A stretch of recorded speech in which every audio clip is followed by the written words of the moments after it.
네, 안녕하세요. 오늘은 2022학년도 중앙대학교 편입학 시험 전공기초 생물 문제지를 풀어보도록 하겠습니다. 네, 그럼 바로 1번 문제부터 풀이 시작하겠습니다. 네, 1번입니다. 1번은 광합성을 통한 유기물 합성은 태양 에너지를 이용하게 된다. 태양 에너지는 색소에 의해 흡수되는데 다음 보기에서 식물의 색소에 해당하는 것을 모두 고르시오 라고 나와 있네요. 그래서 가나다 보기가 나와 있는데 이거는 뭐 이걸 식물의 색소를 알고 있냐? 이 정도만 묻는 거죠. 그래서 식물의 색소는 대표적으로 봤을 때 이렇게 카로틴, 크산토필, 엽록소 A, 엽록소 B 이렇게 암기해 두시면 되는데 여기 이 색소들이 전기율의 차이가 나는 이유는 이 극성 때문이라고 대표적으로 보시면 되는데요. 대표적으로 엽록소 AB의 극성을 비교할 수 있습니다. 엽록소 AB는 구조가 이렇게 생겼거든요. 그래서 가장 큰 차이를 보게 되면 여기에 이제 엽록소에 있는 메틸기가 달려 있고 여기에는 이렇게 알데히드기가 달려 있는 걸 볼 수 있습니다. 그렇기 때문에 이 엽록소 B는 극성이 크고 메틸기에 비해서 극성이 크겠죠. 그래서 극성이 크고 그렇기 때문에 이렇게 크로마토그래피를 했을 때 이렇게 전기율의 차이가 나게 된다. 이렇게 기억해 두시면 되겠습니다. 그래서 여기 나와 있는 거는 엽록소 A, B 그리고 카로티노이드 나와 있는데요. 카로티노이드는 뭘 의미하냐면 이 카로틴과 크산토필을 다 카로티노이드라고 보시면 돼요. 이것들이 카로티노이드에 속합니다. 네, 이렇게 되어 있고요. 그 다음에 한 가지 추가적으로 말씀드리고 싶은 건 파이코빌린이라는 색소가 있는데요. 파이코빌린이라는 거는 홍조류와 남세균에만 있습니다. 그래서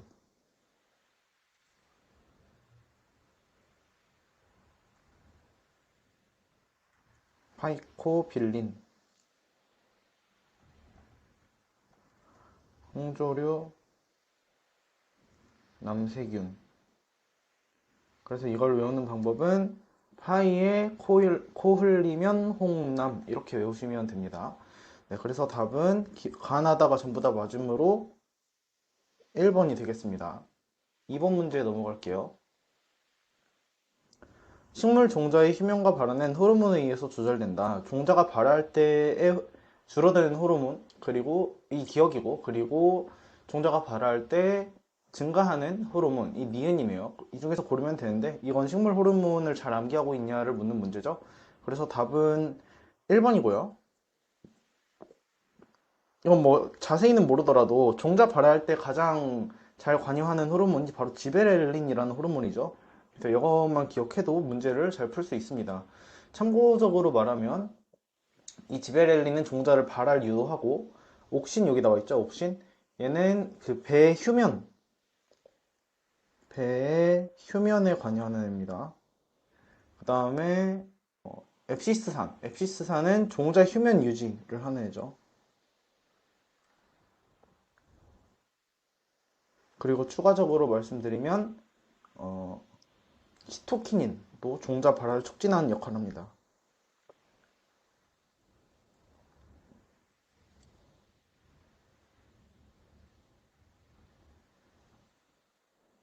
네, 이렇게 되고요. 이번 문제의 답은 1번입니다. 3번 문제에 넘어가겠습니다. 3번 문제는 광합성을 통해서 식물 잎에서 만들어진 유기물이 물관을 통해서 이동한다. 다음 중 물관을 통해서 이동하는 유기물 형태는 이라고 나와 있는데 여기는 좀 문제에 오류가 있는데 유기물이 물관을 통해서 이동하는 것이 아니라 광합성을 통해서 만들어진 유기물은 체관을 통해서 이동하죠. 그래서 체관을 통해서 이동합니다. 그래서 좀 이거는 출제 오류라고 볼 수 있고, 근데 문제에서 물어보는 거는 그 어쨌든 식물에서 광합성을 통해서 만들어지는 유기물이 이동하는 형태가 무엇이냐를 물어보는 거니까 답을 찾기는 어렵지 않습니다. 답은 바로 설탕이죠. 설탕은 비환원당이죠. 비환원당이어서 그 반응성이 적은 그런 특징이 있어서 안전하게 식물 안에서 이동할 수 있습니다. 그래서 얘는 설탕은 비환원당이다. 왜 비환원당이냐? 이당류 중에서 다른 이당류들 뭐 엿당 이런 것들은 환원당인데 설탕만 이당류 중에서 비환원당이라고 기억하시면 되는데요. 그 이유는 그 입이 마주보고 있는 형태로 결합을 하고 있기 때문에 얘네가 잘 고리형이 열리지 않아서 반응성이 적습니다. 다음 문제 4번으로 넘어가면요. 4번은 혈액은 혈관을 따라서 흘러가는데 혈압이 가장 낮은 혈관은 땡땡땡 기억이고 혈류 속도가 가장 느린 혈관은 니은이다 라고 나와 있네요. 이건 사실 암기형이죠. 암기형인데 한번 더 보도록 하겠습니다. 문제에서 물어본 건 혈압과 혈류 속도를 물어봤습니다. 그래서 여기 나온 혈관의 특성을 보면 동맥에서 혈액이 흘러나와서 모세혈관을 거쳐서 정맥으로 이렇게 갈 텐데요. 혈압의 크기는 동맥, 모세혈관, 정맥 순으로 크기가 크게 되고 이렇게.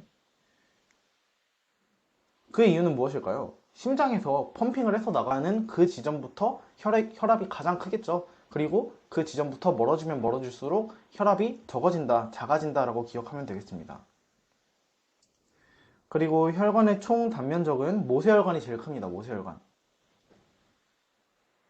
그래서 모세혈관이 가장 큰 이유는 무엇이냐면 충분한 단면적이 있어야지 모세혈관에서의 그 기체 교환이 원활하게 일어날 수 있다. 그래서 모세혈관이 제일 크다. 이렇게 기억하시면 되겠고요. 그 다음에 혈액의 속력은 동맥, 정맥, 모세혈관 순입니다. 그래서 이렇게 되는 이유는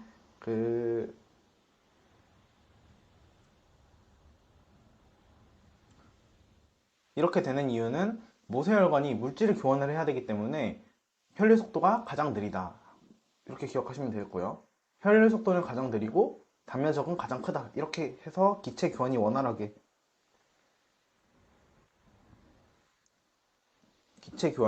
한다.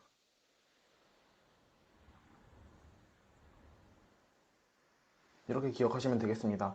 벽의 두께는 동맥이 가장 두껍고 그 다음 정맥, 모세혈관 이렇게 기억하시면 되는데요.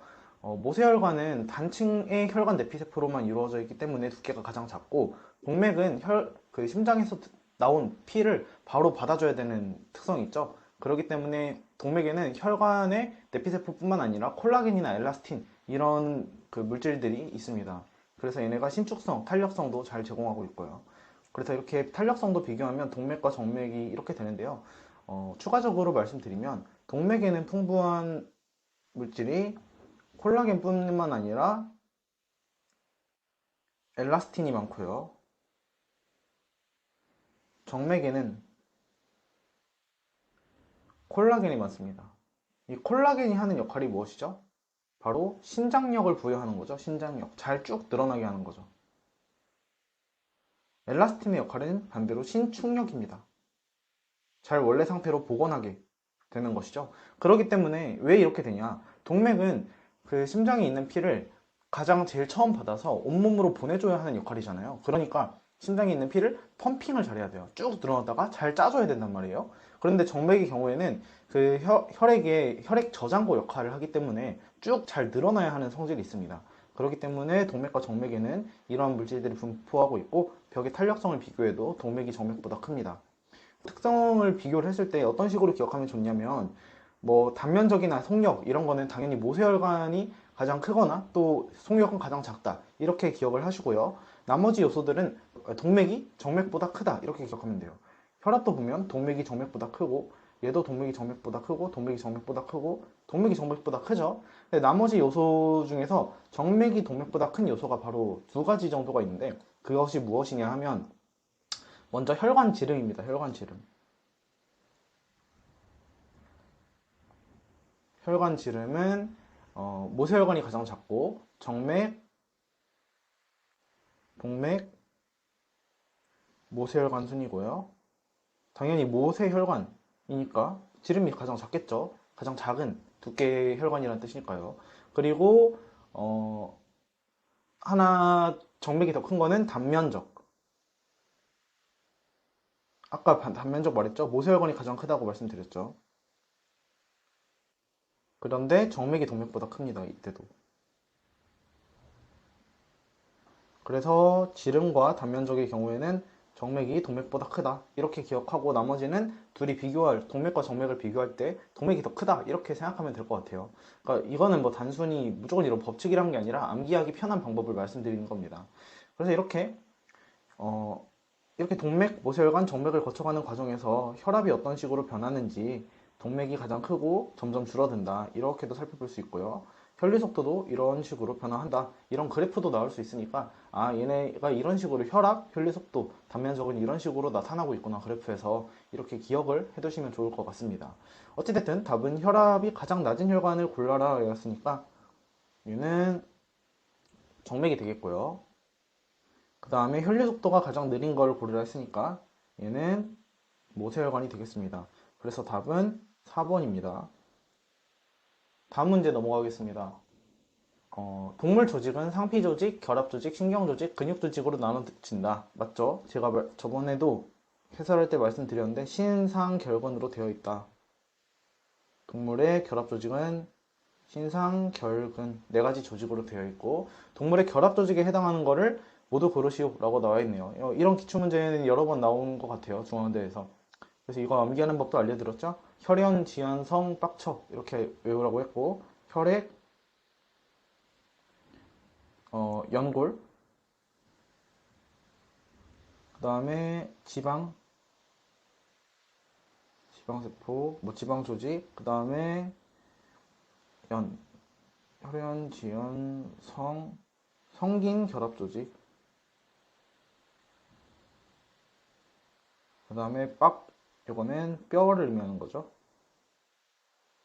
그 다음에 척는 치밀 결합조직.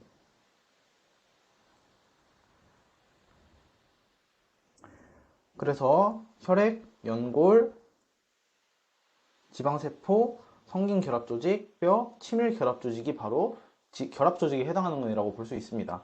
그래서 여기서 혈액 맞고요. 뼈 맞고 지방조직 맞으니까 답은 가나다 1번이 되겠네요. 6번 문제 넘어가겠습니다. 탄소를 기초로 한 분자를 유기화합물이라고 하죠. 유기화합물에 대한 설명으로 틀린 것을 고르라고 나와 있습니다. 1번부터 보겠습니다. 이황화결합은 단백질의 3차 구조를 강화한다라고 나와 있는데 단백질의 구조는 1, 2, 3, 4차 구조가 있죠. 그래서 1차 구조, 2차 구조, 3차 구조, 4차 구조가 이렇게 있는데 1차 구조에 관여하는 결합은 무엇이죠? 펩타이드 결합밖에 없죠. 2차 구조는 수소 결합이 있죠.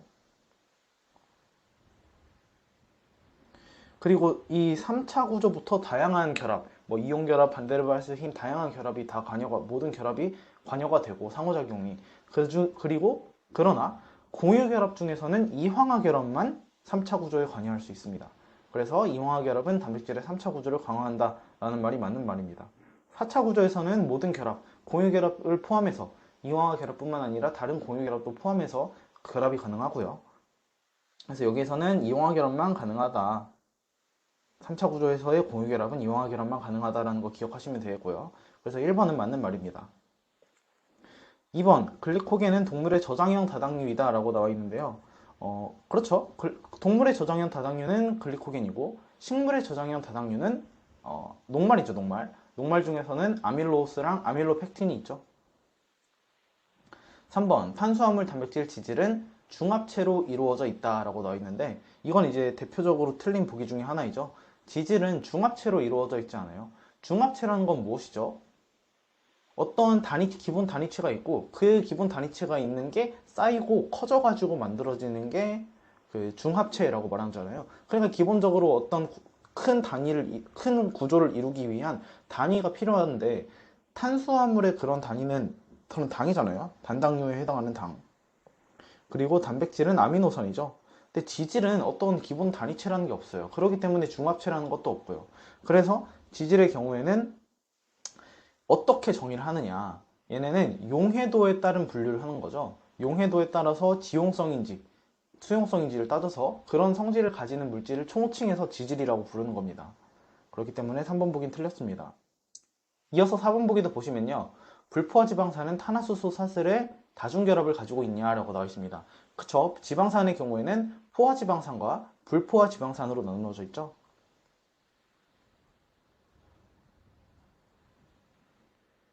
그래서 이 포화 지방산 같은 경우에는 이 지방산 꼬리를 이루는 부분에서 그 단일 결합으로만 이루어져 있는데 얘네는 다중 결합을 가지고 있죠. 그래서 지방산은 이렇게 나뉩니다. 근데 이 다중 결합을 이루는 방식에서 시스 형태로 결합할 수도 있고 트랜스 형태로 결합할 수도 있잖아요. 이렇게 시스 형태로 결합할 수도 있고 트랜스 형태 반대네요. 이렇게 트랜스 형태로 결합할 수도 있고 시스 형태로도 결합할 수 있을 거예요. 이런 경우를 트랜스 지방, 그리고 이런 경우를 시스 지방이라고 하죠. 시스 불포화 지방산 이렇게 합니다. 그래서 불포화 지방산은 탄화수소 사슬에 다중결합이 있다라는 말은 맞는 말입니다. 답은 3번입니다. 다음 7번 문제 보겠습니다. 효모는 산소가 있는 상황에서는 유산소 호흡을 산소가 없는 환경에서 발효를 통해서 에너지를 생산한다. 그래서 효모는 산소가 있으면 유산소 호흡을 하고 산소가 없으면 무산소 호흡을 한다라는 것이죠. 그 중에서 대표적으로 발효를 진행할 수 있는데요. 그 과정이 포도주나 빵을 만드는 그런 과정이 효모의 발효 과정이죠. 그래서 발효는 우리가 배우는 거에서 대표적으로 알코올 발효와 젖산 발효로 나눌 수 있는데요. 근육에서 산소가 없을 때 우리 사람이 할 수 있는 그런 발효가 젖산 발효의 형태이고, 효모가 할 수 있는 게 바로 이런 알코올 발효입니다. 그 다음에 뭐 추가적으로 아세트산 발효 있는데요. 이거는 일단 다루진 않겠습니다.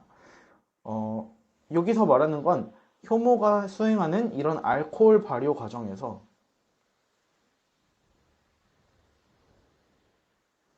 과정에서 나오는 물질이 무엇이냐라는 것인데요. 처음에 에틸알코올, 이산화탄소, 그 다음에 물 이렇게 나와 있는데, 에틸알코올하고 이산화탄소는 그 부산물로 나오죠. 지금 보면 에탄올과 이산화탄소가 나오니까요. 근데 물은 나오지 않습니다. 물은 어디서 나오냐면 이 아세트산 발효를 할 때 나오는데, 실제로는 이 그림이 조금 이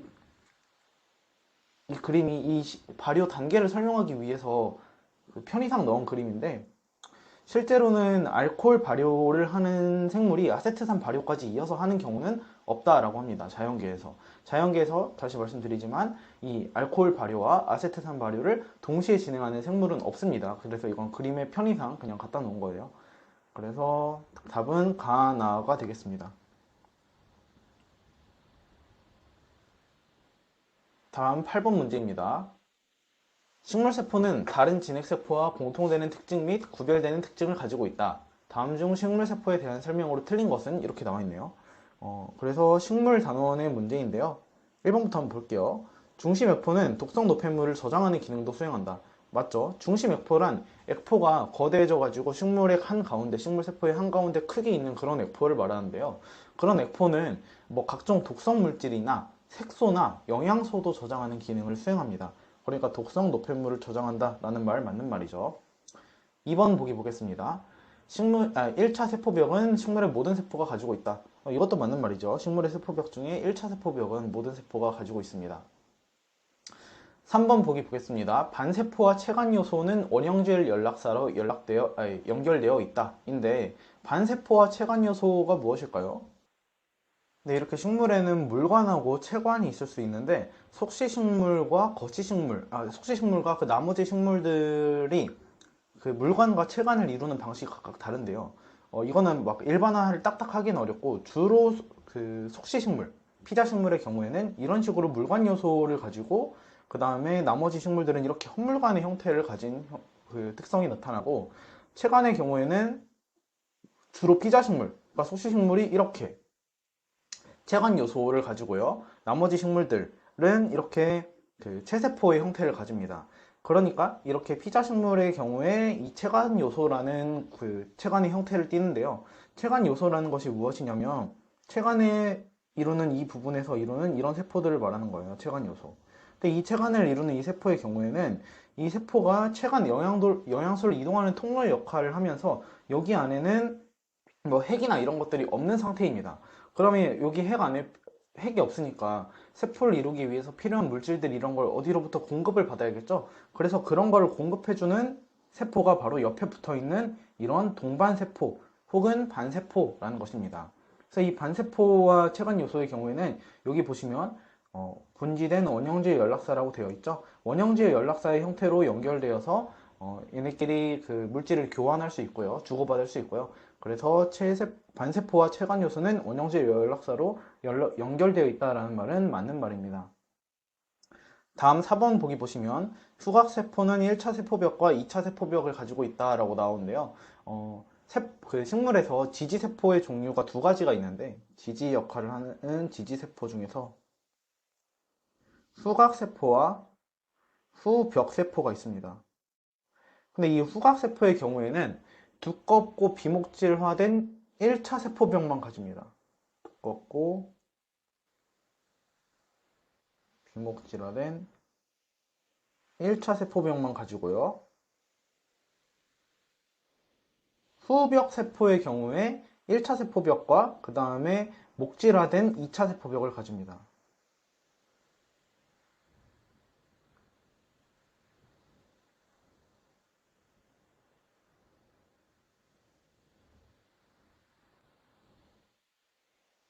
네, 그렇기 때문에 후각세포가 2차 세포벽이 있다라는 말은 틀린 말이고요.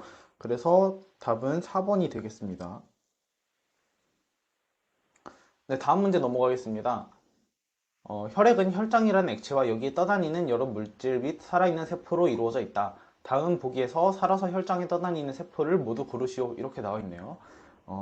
그래서 혈액에 있는 세포들 중에서 살아서 떠다니는 세포를 고르라고 나와 있네요. 일단 혈액에 있는 세포는 기본적으로 혈소판, 백혈구, 적혈구가 있다라고 다 기억하고 있죠. 근데 이 중에서 조금 논란의 여지가 있지만 답은 저는 나다라고 생각하거든요. 백혈구와 적혈구.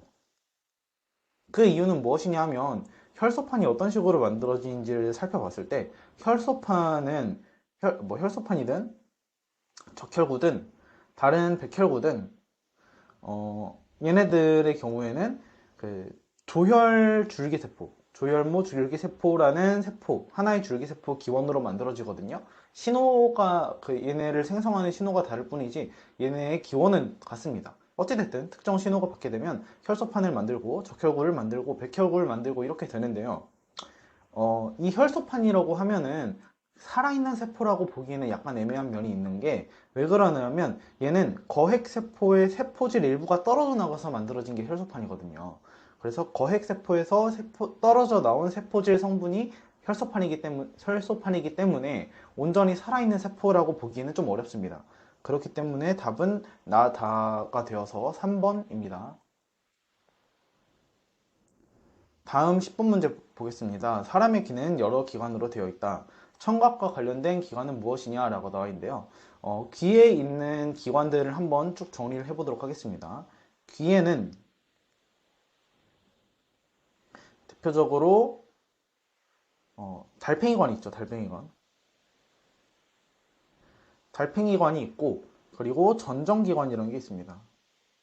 전정기관.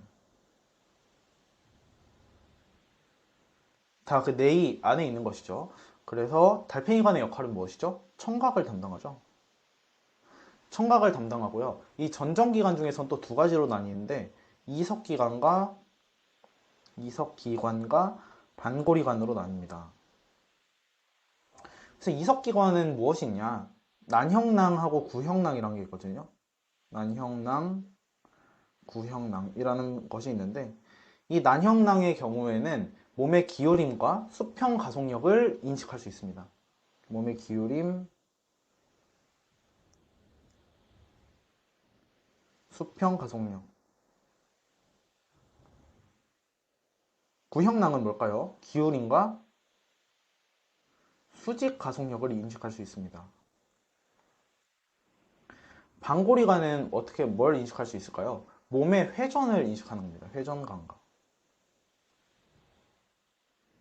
그래서 달팽이관 어떤 식으로 되어 있는지 알죠? 이렇게 달팽이 모양으로 말려 있는 그런 부분을 말하는 거고, 난형낭의 경우에는 뭐 이렇게 표현을 하고 문제에서, 구형낭의 경우에는 이렇게 수직으로 이렇게 되어 있는 그림으로 주로 표현을 하고요. 반고리관은 이렇게 세 개의 고리가 있는데 얘네가 서로 수직 관계에 있도록 표현이 되어 있습니다. 뭐 이렇게 표현이 되어 있고요. 그래서 문제 한번 볼게요. 사람의 귀의 성분 중에서 청각과 관련된 기관은 바로 달팽이관이죠. 그렇기 때문에 답은 2번이고요. 타원주머니가 바로 난형낭입니다. 죄송해요. 달팽이관이라고 하고 1번이죠, 답은. 타원주머니가 바로 난형낭입니다. 그 다음에 둥근주머니가 바로 구형낭입니다. 네, 넘어갈게요. 11번 문제입니다. 긴장성은 물의 이동과 관련하여 세포가 물을 얻거나 잃게 하는 세포 주변 용액의 능력을 말한다. 그러니까 세포에서 물이 얼마나 잘 빠져나가거나 세포가 주변으로부터 물을 얼마나 훅 가져오느냐, 그런 능력을 말한다고 하네요. 세포보다 용질의 농도가 높은 용액을 고장액, 같은 용액을 등장액, 그리고 낮은 용액을 저장액이라고 한다. 세포와 이들 용액과의 관계를 잘 설명한 것 중 틀린 것을 고르라고 나와 있습니다. 그 다음에 뭐 고장액, 저장액 뭐 이런 식으로 나와 있네요. 이건 뭐 간단하죠. 이거는 뭐 중학교 수준의 생명과학인데, 동물 세포를 저장하게 넣게 되면은 얘네가 부풀어 오르다가 세포막이 점점 커지다가 용혈이 되게 되죠. 네. 삼탑 차이가 너무 많이 나게 되면 터지는 그런 용혈이 일어나게 되고, 그리고 식물세포의 경우에는 용혈이 일어나진 않죠. 왜냐하면 가장 바깥쪽에 세포벽이 단단하게 막아주고 있어서 팽윤이 일어나게 됩니다. 팽윤. 그러다가 제일 커지게 되면 최대 팽윤이라고 하죠. 그때를. 등장액의 경우에는 둘 다 동일하게 모양이 유지가 되고요. 고정액의 경우에는 세포막이 이렇게 쭈그러드는, 세포가 쭈그러드는 현상이 동물세포에서 관찰이 되고, 식물세포에는 세포막과 세포벽 사이에 간극이 생기면서 원형질 분리라는 현상이 일어납니다. 그래서 그대로 풀면 되겠죠. 이걸 보고. 동물 1번부터 보시면 동물세포를 저장액에 넣으면 세포가 터진다. 이걸 뭐라고 한다고요? 용혈이라고 한다 했죠. 그래서 맞는 보기입니다. 2번 보겠습니다. 동물세포를 고정액에 넣으면 원형질 분리가 일어난다. 이렇게 나와 있는데 동물세포는 고정액에 넣으면 쭈그러드는 현상이 발생하죠. 그래서 이거는 식물세포에 대한 설명이죠. 그래서 틀렸고요. 그 다음에 3번 식물세포를 저장액에 넣으면 팽윤 상태가 되겠죠. 그 다음에 4번 식물세포를 고정액에 넣으면 원형질 분리가 이렇게 일어나겠죠. 그래서 나머지 보기는 다 맞는 보기이고 2번 보기가 틀린 보기이므로 답이 2번입니다. 12번 문제 보겠습니다. 그림은 인간의 대뇌 피질을 나타낸 것이다. 시각과 관련된 감각 입력을 처리하는 곳은 이렇게 나와 있네요. 가나다라가 뭔지부터 찾아볼게요. 이게 다 대뇌 피질의 부분인데 그 부분 중에서 가 부분은 전두엽입니다. 전두엽. 네, 앞부분에 있으니까 바로 전두엽이고 여기가 바로 두정엽입니다. 두정엽. 그리고 이 옆부분, 측면에 있는 것이 바로 측두엽이고요. 뒷부분에 있는 것이 후두엽입니다. 근데 이 중에서 시각과 관련된 거를 찾아라 라고 나와 있는데 답 먼저 골라보면 시각과 관련된 것은 바로 라번, 후두엽입니다. 후두엽. 후두엽인데 나머지 것도 좀 디테일하게 살펴보도록 할게요. 먼저 시각은 어디서 담당한다고 했죠? 후두엽에서 담당한다 했죠? 시각 이고요. 청각은 어디서 담당할까요? 축두엽에서 담당합니다. 그 다음에 후각도 축두엽에서 담당하고요. 그 다음 미각은 어디서 담당할까요? 미각은 전두엽과 축두엽 사이에 인슐라라는 뇌도라는, 한글로 말했을 때 뇌도라는 공간이 있는데 이 사이에서 미각을 감지하고요. 그 다음에 미각 다음에 촉각. 촉각은 두정엽에서 감각 입력을 처리합니다.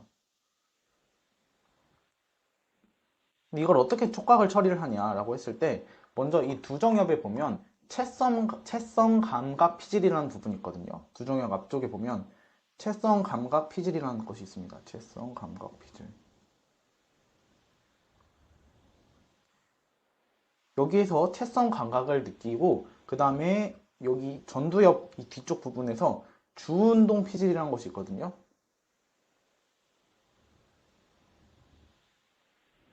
그래서 이 감지한 채성 감각을 통해서 주운동 피질에서 이 신호가 넘어가서 주운동 피질에서 어떤 명령을 내리는 겁니다. 운동에 대한 명령을 내리는 거예요. 어쨌든 답은 시각을 처리하는 것은 후두엽이므로 답은 4번입니다. 다음 문제 보겠습니다. 동물의 기체 교환과 관련된 설명 중 틀린 것은 이렇게 나와 있네요. 동물의 기체 교환, 곤충의 기체 교환, 이런 거 좀 중앙대에서 많이 나오는 스타일인 것 같아요. 잘 알아두시면 좋을 것 같고 1번부터 보겠습니다. 호흡 표면의 물이나 공기의 흐름을 증가시키기 위한 모든 운동을 환기라고 한다. 네, 그렇죠. 이건 환기라는 것의 정의이죠. 환기는 영어로 이제 벤틸레이션이라고도 하는데 이렇게 물이나 공기의 흐름을 증가시키기 위한 운동 자체를 환기라고 합니다. 2번 보겠습니다. 곤충은 기관계와 순환계를 가지고 있다라고 나와 있는데 곤충은 기관계를 가지고 있는데 순환계가 있긴 있거든요. 근데 이 순환계는 기체 교환에 관련되어 있진 않습니다. 그 곤충의 순환계는 뭘로 되어 있다고 제가 전에 말씀드렸죠? 바로 개방형 순환계로 되어 있죠. 그래서 이 곤충의 기관계는 있긴 한데 이 엄밀하게는 얘는 기관지를 가지고 있고 좀 표현을 여기저기서 좀 다르긴 한데 호흡에 관련된 거가 기관지 혹은 기관계에서 담당한다라고 말하고요. 그 다음에 순환계에서는 얘가 이제 곤충은 개방형 순환계인데요. 개방형 순환계에 반대되는 것이 바로 그 폐쇄형 순환계입니다. 폐쇄형 순환계는 혈액이 혈관 안에만 이렇게 존재하고 있어가지고 혈관이 하나의 폐회로처럼 되어 있어서 조직액과 섞이지 않는 형태인데요. 이런 그 곤충의 순환계 같은 경우에는 개방형 순환계로 되어 있어서 혈액과 조직액이 섞이게 되고 이런 거를 바로 혈림프라고 부릅니다. 그래서 이 곤충의 개방형 순환계 같은 경우에는 기체 교환을 담당하는 것이 아니라 영양분이나 뭐 노폐물, 호르몬 이런 것이 운반되는 것입니다. 그렇기 때문에 2번 보기는 틀린 말이죠. 순환계를 가지고 있긴 한데 기체 교환과 관련된 것은 아니므로 틀렸습니다. 그래서 답은 2번이고요. 3번 이어서 보겠습니다. 아가미에서는 역류 교환에 의해서 산소가 혈액으로 확산된다 라고 나와 있는데 그렇죠. 어류의 경우에는 그 물이 들어오는 이 방향이랑 이렇게 어류 간단하게 그냥 그림을 그리면 물이 이렇게 들어오는 방향이랑요. 정맥혈, 산소가 적은 혈액과 산소 농도가 큰 혈액이 흐르는 이 방향이 이렇게 반대가 되는 것이죠. 그렇기 때문에 물이 이렇게 지나가면서 계속 산소 농도가 포화되지 않게 여기 혈액에다가 산소를 공급해 줄 수 있는 것입니다. 이런 방식을 바로 역류 교환 방식이라고 하죠. 왜 역류 교환이죠? 물이 흐르는 이 방향과 이 혈액이 흐르는 이 방향이 반대가 되기 때문이에요. 이 기체 교환을 할 때. 그렇기 때문에 얘네가 그 최대 효율을 가지고 기체 교환을 할 수 있다. 그래서 역류 교환 방식 맞는 말이고요. 4번 기체 교환은 분압 차이에 의한 확산에 일어난다. 이거 분압 차이에 의한 확산 이거에 관련된 공식이 하나 있죠. 바로 피게 법칙입니다. 피게 법칙. 피게 법칙은 어떻게 쓰죠? 한글로 쓸게요. 그냥. 피게 법칙.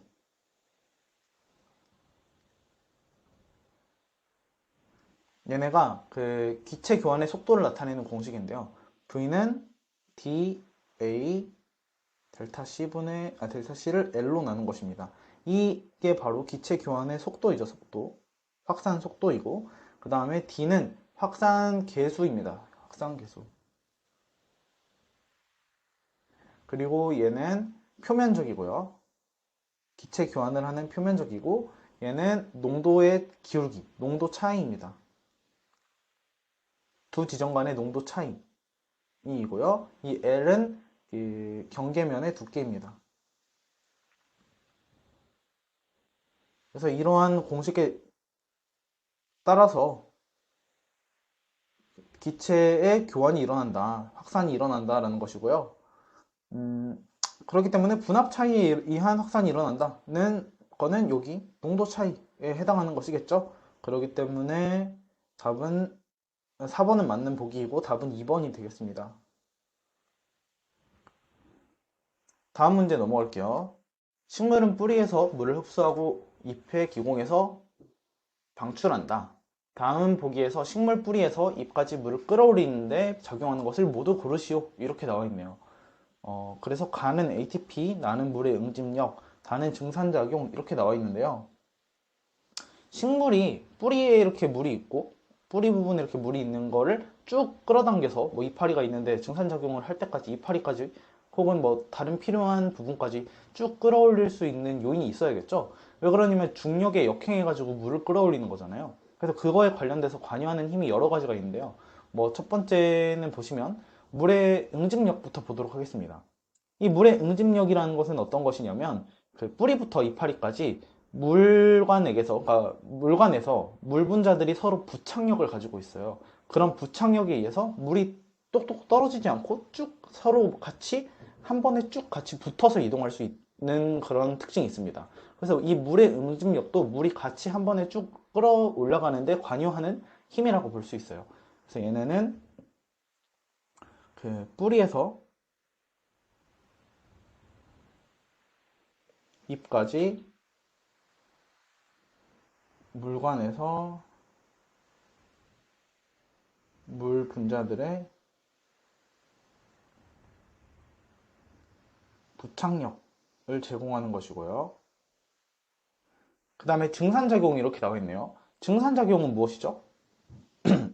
잎의 표면에서 기공을 열어가지고 물을 증발시키는 거죠. 이 표면에서 기공을 열어서 물을 증발시킨다. 이런 걸 왜 하는 거죠? 네, 첫 번째는 온도를 낮추기 위해서 그런 거예요. 날이 너무 뜨거울 때 그 바닥에 물 뿌리잖아요. 그런 가게 같은 거에서 이런 더운 여름날 보면은 가게에 이렇게 막 앞에 물 호스로 뿌려놓는 거 그런 거 본 적 있을 거예요. 그런 거가 이제 온도를 낮추려고 그런 거잖아요. 증산작용도 동일한 원리로 생각하시면 되는데 온도를 낮출 수 있습니다. 그래서 광저에 대해서 대응할 수 있습니다. 그러고요. 또 하나 여기 나오는 것처럼 물을 끌어올리는데 작용할 수 있습니다. 물 끌어올림. 이렇게 작용할 수 있고요. 어, 이게 왜 그러냐면 물을 이파리에서부터 쭉 내보내게 되니까 증산작용을 통해서 그럼 아래에 있는 물이 쭉 끌어당겨오는 빨대처럼 쭉 끌어당겨오는 그런 작용을 할 수 있거든요. 그럼 이 ATP라는 건 무엇일까요? 이 ATP가 소모되는 거는 여러 가지가 있는데 대표적으로 보면은 근압 형성할 때를 생각해 보시면 좋을 것 같아요. 이 상황을 전반적으로 설명하기 위해서 먼저 뿌리털에서 영양분을 어떻게 흡수해 오는지부터 얘기를 하면요. 뿌리가 이렇게 있으면요. 뿌리가 이렇게 있으면 뿌리털이 이렇게 표현을 해보고요. 그 다음에 여기에 토양이 이렇게 있겠죠. 근데 토양에 있는 그 유기물의 이온들은 보통 다 음이온의 형태를 가지고 있습니다. 토양의 유기물들은 음이온의 형태를 가지고 있는데 그 주위에 토양에 있는 성분 중에서 양이온들이 이렇게 붙어 있어요. 정전기적 인력에 의해서 이렇게 붙어 있는데 이 이온들을 흡수하기 위해서 제일 먼저 어떤 과정이 일어나냐면 토양에서는 H 플러스 펌프가 있습니다. ATP 펌프가 있어가지고 ATP를 이용해서 H 플러스가 이렇게 나옵니다. 또한 토양에서 발생한 CO2가 발생할 수 있거든요. 이 CO2가 있어서 이 CO2는 토양에 녹아가지고 H2하고 같이 반응해서 탄산을 만들고 이 탄산의 경우에는 다시 H 플러스와 중탄산 이온으로 바뀔 수 있겠죠. 그렇기 때문에 이렇게 H 플러스가 여기서 이렇게 생성이 되는데요. 이 H 플러스를 가지고 음이온이나 양이온을 수송하는 방식을 택합니다. 먼저 음이온은 어떻게 흡수를 하냐? 음이온은 이렇게 H 플러스가 다시 여기서 나왔던 게 다시 들어갈 때 이렇게 같이 공동 수송되는 방식으로 음이온이 들어오고요.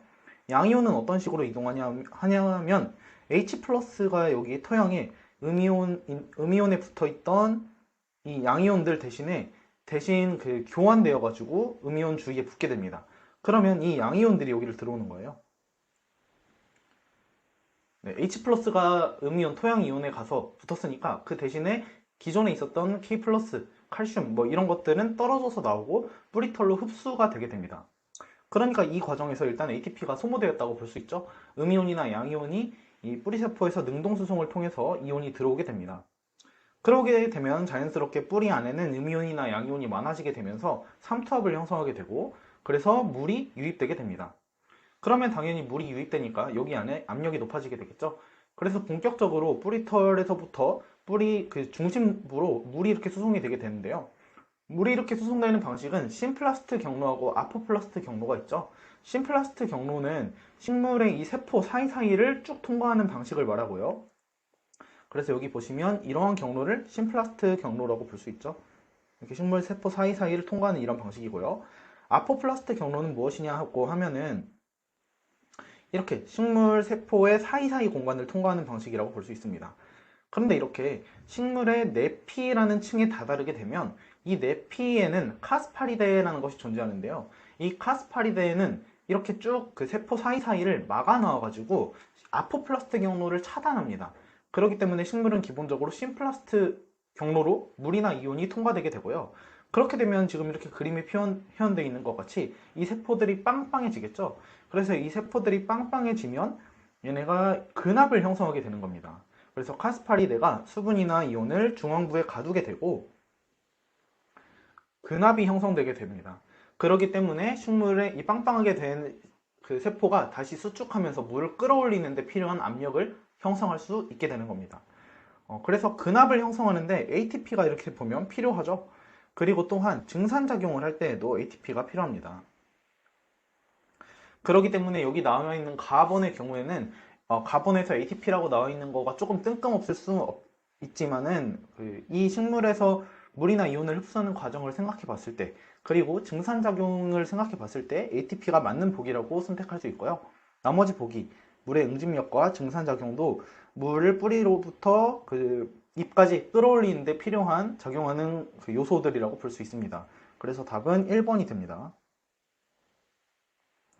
다음 문제에 넘어갈게요. 내분비샘은 화학 물질인 호르몬을 분비한다. 다음 중 서로 기량작용을 하는 호르몬으로 짝지어진 것은 이렇게 나와 있네요. 1번부터 보시면 글루코코르티코이드 그리고 미네랄 코르티코이드가 나와 있습니다. 얘네들의 다른 이름은 무엇이죠? 얘네는 코르티솔, 글루코코르티코이드는 코르티솔, 미네랄 코르티코이드는 알도스테론이라고 볼 수 있습니다. 그래서 이 코르티솔과 알도스테론은 어디서 분비되는 거죠? 바로 부신 피질에서 분비되는 애들이고요. 이 코르티솔의 역할은 무엇이죠? 장기 스트레스 시 분비되는 호르몬이어서 혈당 상승, 혈중 아미노산이나 지방산 증가 이런 것들을 유도하는 호르몬이고요. 알도스테론은 어떤 호르몬이죠?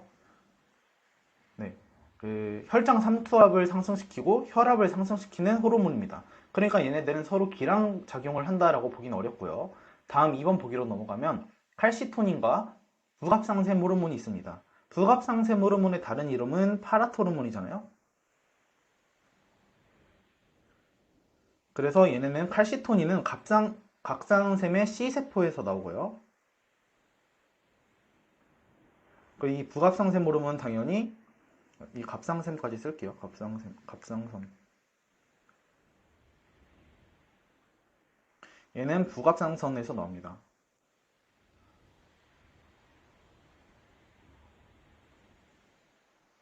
네, 그래서 칼시토닌의 역할은 무엇이죠? 혈중 칼슘 농도를 상승시키는 호르몬이죠.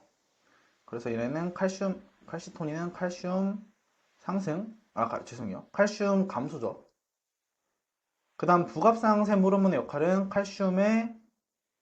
혈중 칼슘 농도의 상승을 유도하는 거죠. 그래서 얘네는 기량작용을 하고 있다라고 말할 수 있겠네요. 그 다음 3번 보기 보시면 티록신과 트리이오드 티로닌이 있습니다. 얘네들의 다른 이름은 티록신은 T4라고 할 수 있고 트리이오드 티로닌 얘는 T3라고 할 수 있습니다. T3와 T4 모두 갑상선에서 나오는 거죠. 갑상선에서 구체적으로는 그 갑상선 소포세포 그리고 소포세포가 형성하는 콜로이드라는 공간 내에서 만들어지는 호르몬이고요.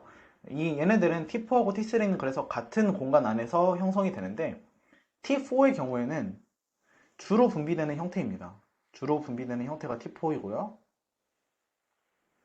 근데 T3는 분비가 되고 나서 이제 호르몬은 표적세포에 도달할 거 아니에요? 근데 이 표적세포에서 수용체의 티록신에 대해서 갑상선 호르몬이 붙는 주요 결합 형태는 T3입니다. 그래서 표적세포의 수용체에 주요 결합 형태는 T3입니다. 그래서 이 T4나 T3나 비슷하거나 같은 작용을 한다라고 볼 수 있습니다. 4번 보시면 에프네프린과 노르에프네프린인데요. 얘네들은 모두 부신 수질에서 나오는 호르몬들이죠. 그래서 얘네는 그 교감신경이 작용하는 그런 작용을 한다라고 보면 되고, 그래서 얘네들은 단기 스트레스에 반응해서 몸 전체의 대사를 촉진하는 그런 작용을 합니다. 그래서 얘네들도 같은 기능을 수행한다고 볼 수 있습니다. 그래서 답은 기량작용은 2번밖에 없으니까요. 2번이 되고요. 추가적으로 우리가 유명한 거 기량작용을 하는 호르몬은 어떤 게 있죠? 인슐린과 글루카곤입니다.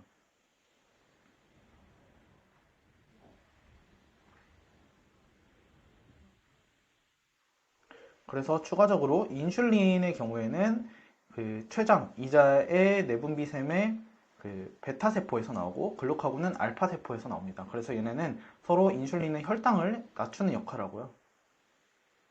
글루카곤은 혈당을 상승시키는 역할을 하죠. 그렇기 때문에 서로 기량작용을 한다라고 볼 수 있습니다. 그래서 답은 2번입니다. 다음 16번 문제 보시면요. 그림 기역과 니은은 각각 정자와 난자의 생식세포 형성 과정을 나타낸 것이다 라고 나와 있습니다.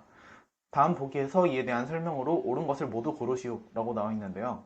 가번부터 보시면 발생 단계에서 멈춘 제1남부세포는 작은 여포의 안쪽에 위치한다 라고 나와 있습니다. 그래서 이거는 조금 그 발생 단계에서 난자가 형성될 때 제1남보세포에서 멈춘다까지는 우리가 잘 알고 있을 텐데 작은 여포의 안쪽에 위치한다는 좀 생소할 수 있어요. 그래서 이 그림을 보시면 이게 난자가 이렇게 발생 단계에서부터 발달하는 단계를 나타낸 것인데 먼저 이렇게 그 여포가 그 1차 여포, 2차 여포가 있고 그거보다 먼저 이런 원시 여포 상태가 있는데 이때는 안쪽에 난자가 위치하는 것을 볼 수 있습니다. 그래서 이렇게 작은 여포의 안쪽에 위치한다 라는 말도 그 캠벨 기본서에 나와 있는 용어입니다. 그렇기 때문에 기역번은 맞는 가번은 맞는 보기이고요. 나번 보시면 제2 정모세포에서 교차 형성 과정이 일어난다라고 했는데 교차 형성은 언제 일어나는 거죠? 언제 일어나는 거죠? 제1 감수분열 전기에서 일어나는 거죠. 그렇기 때문에 제2 정모세포가 아니라 제1 정모세포에서 교차 형성이 일어납니다. 여기 그림 보시면 제1 감수분열 전기에서 교차가 일어나는 것이므로 이렇게 정모세포 기준으로 제1 정모세포에서 그 교차가 일어난다라고 판단하시면 되겠습니다. 다번 보시면 초기 정세포는 모두 반수체를 갖는다라고 나와 있는데 그렇죠. 정세포는 모두 반수체를 갖고 그리고 그것이 발달해서 정자가 됐을 때도 당연히 반수체가 되고요. 난자하고 이렇게 결합을 해야지만 2n짜리 배수체, 2n짜리 배수체가 되는 것이겠죠. 참고로 말씀드리면 발생 단계에서 제1 남모세포 상태로 멈춘다라고 나와 있잖아요. 그래서 원시 남포는 총 600만 개 정도 되고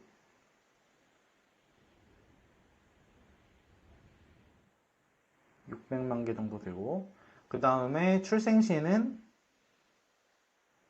대략 한 100만 개 정도가 남아있다고 합니다. 그 다음에 사춘기에는 30에서 40만 개 정도 남아있다고 해요.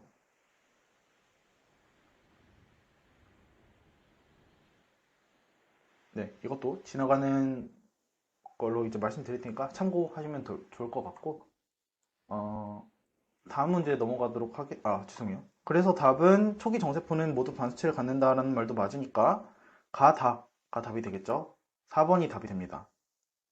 17번 문제 보시면요. 육상 생물 공개의 기후도가 나타나는 그림이 이렇게 주어져 있습니다. 그리고 각 생물계 군계의 특성을 설명한 것 중 틀린 것을 고르라고 나와 있네요. 그래서 보기를 본격적으로 보기 전에 이 그림 그대로 기본서에 이렇게 나와 있거든요. 그래서 사막, 열대우림, 뭐 툰드라 이렇게 나와 있는데 이걸 외우는 방법은 이 그래프에 일단 먼저 X축과 Y축을 잘 파악을 해야겠죠. X축의 경우에는 강수량을 나타냈고 이 Y축의 경우에는 온도가 나타나 있네요. 그래서 이거를 저는 기억하는 방식을 먼저 이 세 가지를 외웠습니다. 사막, 열대우림, 툰드라. 이거는 다 약간 극한 환경이라고 생각할 수 있죠. 사막, 열대우림, 툰드라인데 어떤 형태의 극한 환경이냐면 그러니까 먼저 이렇게 세 가지를 기억하는 거예요. 삼각형 모양으로. 그래서 저는 이렇게 사막, 열대우림, 툰드라, 사열툰 이렇게 기억했고, 사막의 경우에는 일단 세 가지 극한 환경이라는 걸 기억하고, 그 극한 환경 중에서 사막은 기온은 높고 강수량은 적은 데잖아요. 그러니까 여기 배치하시면 됩니다. 그 다음에 열대우림은 더운데 비도 많이 오는 데잖아요. 그러니까 여기에 분포시키면 되겠죠. 여기에다 위치시키면 되겠죠. 그 다음에 툰드라의 경우에는 온도도 낮고 그리고 강수량도 적은 편이겠죠. 그렇기 때문에 여기다가 위치시키면 됩니다. 그래서 이렇게 세 개의 이렇게 삼각형을 완성한 다음에 그거보다 더 온난한 형태의 기후를 띠는 것이 바로 초원, 그 다음에 화렵수림, 침엽수림 이렇게 세 가지가 있습니다.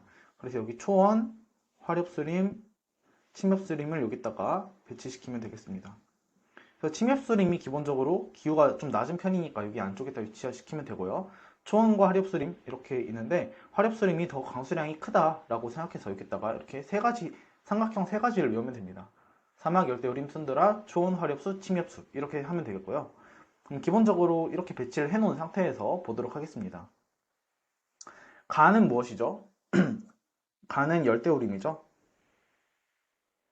그래서 이 열대우림은 적도대와 아적도대 지역에 분포한다. 맞는 말이죠. 기온이 높은 지역에 분포를 하고 있고 대기 온도가 그래서 이렇게 25도에서 29도로 계절적 변화가 작다라는 특징이 있죠.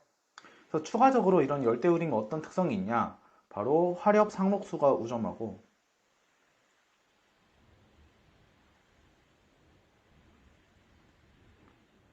그 다음에 종 다양성이 가장 높습니다.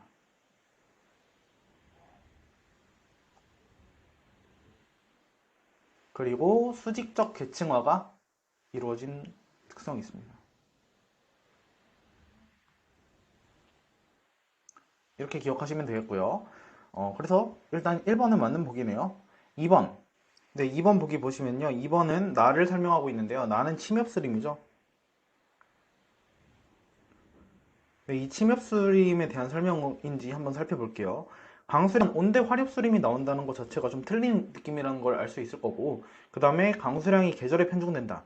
건기가 8개월가량 있다. 이렇게 나와 있는데 이 설명은 바로 어떤 설명이냐면 바로 사바나라는 지역입니다.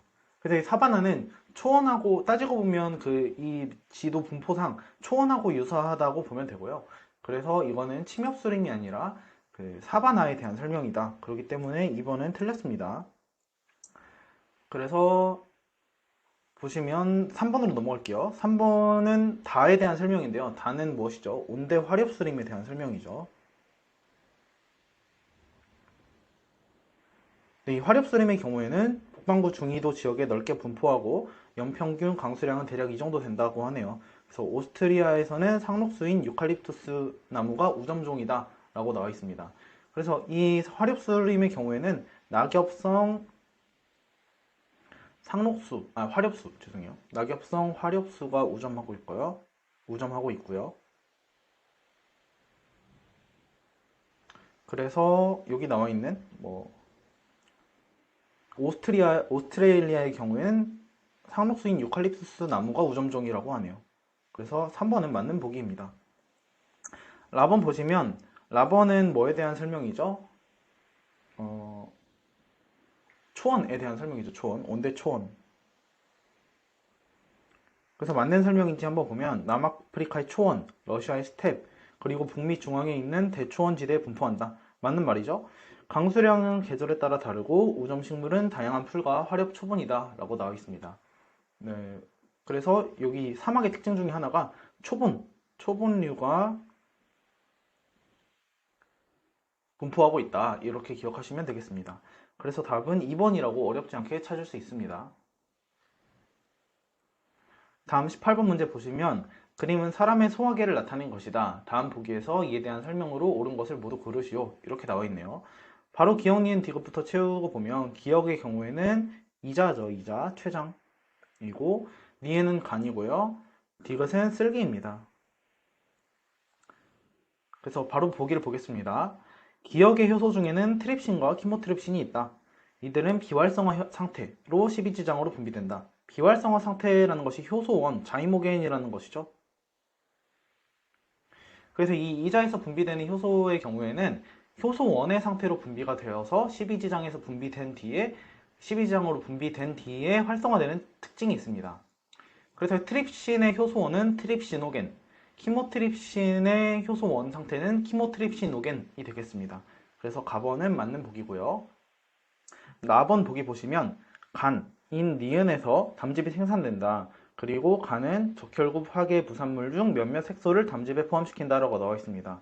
적혈구 파괴 부산물 중 색소를 담즙에 포함시킨다라고 나와 있는데 이렇게 포함되는 색소가 무엇이죠? 바로 빌리루빈입니다. 그래서 간에서 담즙이 생성돼요. 이거 중요한데 담즙을 생성하는 것은 간이고 담즙을 일시적으로 저장하고 있다가 분비하는 것이 쓸개인 것입니다. 그래서 이걸 구분해서 잘 기억하시고요. 그리고 간에서 적혈구 파괴가 일어나죠. 그리고 그것의 부산물인 색소인 빌리루빈을 담즙에 포함을 시킵니다. 그래서 담즙의 구성 성분 제가 여기 옆에 써놨는데 빌리루빈이 담즙에 포함되어 있습니다. 이 5가지 성분은 암기해 두시는 것이 좋을 것 같아요. 그래서 나번은 맞는 보기고요. 4번 위로부터 온 산성 유미즙은 디귿에서 디귿이 쓸개죠. 쓸개에서 다른 분비세포에서 나온 소화액과 섞인다 라고 나와 있는데 위에서 산성 유미즙이 나오잖아요. 그게 이제 쓸개에서 섞이는 것이 아니라 쓸개는 소화관으로 이렇게 담즙을 분비하는 역할을 하는 것이잖아요. 그런 것이 아니라 여기서는 12지장이라는 데에서 섞이게 되겠죠. 그렇기 때문에 쓸개가 아니라 12지장이 됩니다. 그래서 이거는 답은 틀렸고요. 답은 가나만 맞음으로 2번이 되겠습니다. 다음 19번 문제입니다. 그리피스 형질 전환 실험에 대해서 나와 있네요. 그래서 그리피스가 S형과 R형을 가지고 페리엄 쌍구균의 S형과 R형을 가지고 병원성의 특성을 실험한 것인데 실험군은 이런 식으로 구성을 했고요. 하나하나 살펴볼게요.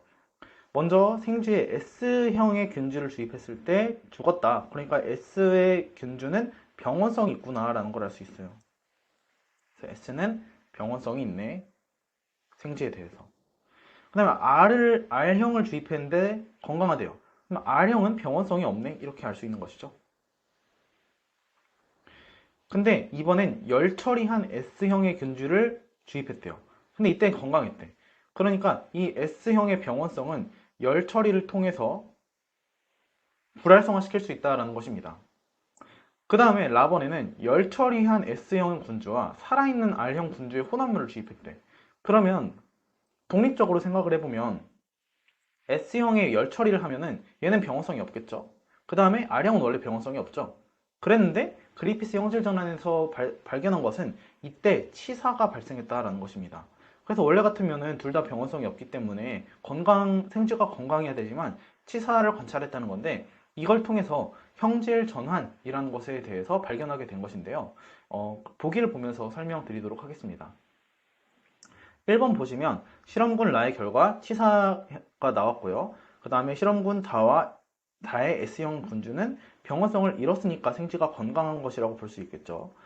그 다음 3번 실험군 라의 균주 혼합물에 열 처리한다면 다른 결과를 얻게 된다 라고 나와 있는데 이걸 한번 설명을 드릴게요. S형 균주에 열 처리를 하고 R형을 혼합물을 주입했는데 왜 치사가 발생했을까요? 바로 병원성을 일으키는 S형 균주에 있는 유전 물질이 R형으로 이동했기 때문입니다. 이런 현상을 바로 형질 전환이라고 말해요. 그러니까 일단 R형은 멀쩡하잖아요. 그런데 S형에 열 처리를 해서 S형 자체는 불활성화 되었지만 S형 안에 있는 유전 물질이 R형으로 넘어갔기 때문에 이 R형의 균주 안에 S형의 유전 물질이 있게 되면서 이제는 병원성을 띠게 되는 것입니다.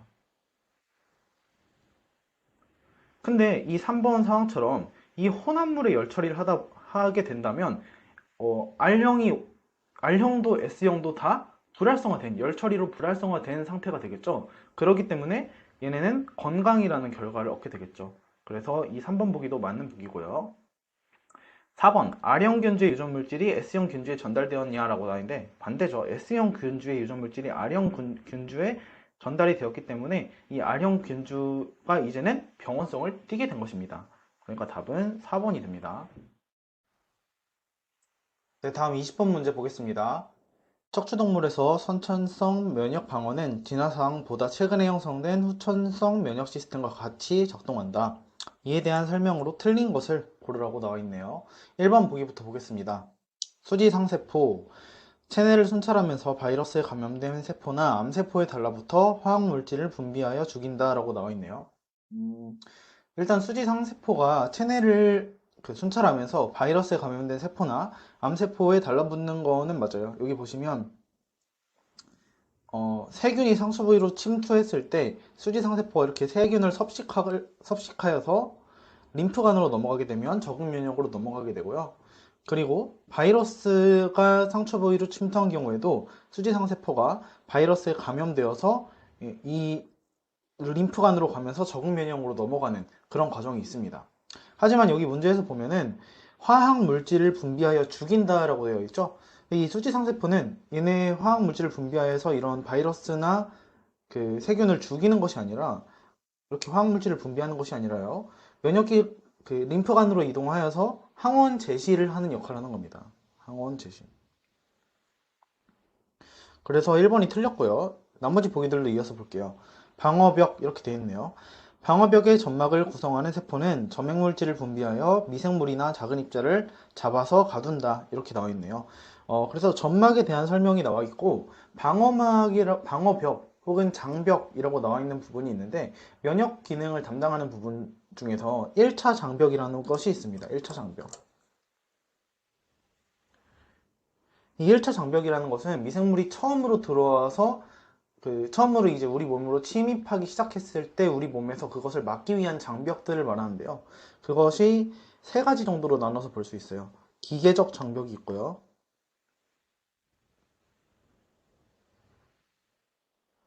화학적 장벽이 있고요. 미생물학적 장벽이 있습니다.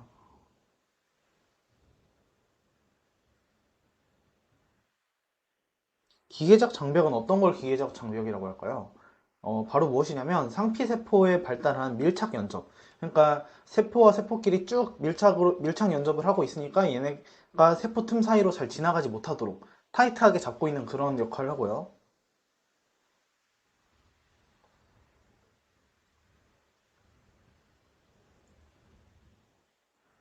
그것뿐만 아니라 점액 등도 기계적 장벽의 역할을 합니다.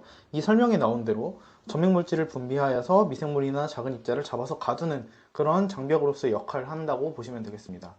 화학적 장벽은 어떤 게 있냐면 말 그대로 화학 물질, 침, 땀, 눈물 이런 것들이 있어요.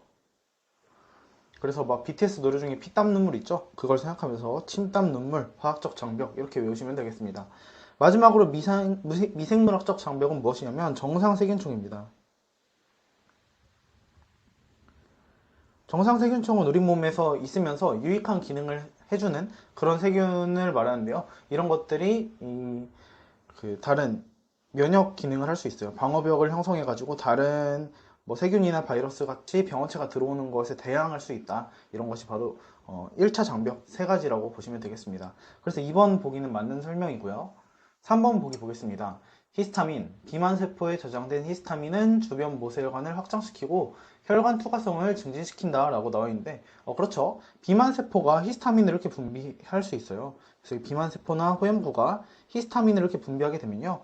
이런 신호를 인식해서 여기서 보시면 혈관의 확장이 일어나게 됩니다. 그래서 혈관의 확장이 일어나서 이 혈관 내피 틈 사이로 호중구나 단핵구 같은 애들이 와서 세균을 섭식하는 그런 역할을 하기도 해요. 그래서 보시면은 단핵구나 호중구 이런 것들이 유입됩니다. 혈관 투과성이 증가하는 거 맞습니다. 다음 4번 보시면요. 호중구, 혈액을 순환하는 호중구는 감염 조직에서 나오는 화학적 신호에 의해 감염 부위로 유인되고 병원균을 잡아먹고 파괴한다. 이렇게 되어 있네요. 그래서 이 호중구는 무엇이냐고 하면 상처 조직에 가장 먼저 침투하는 백혈구입니다.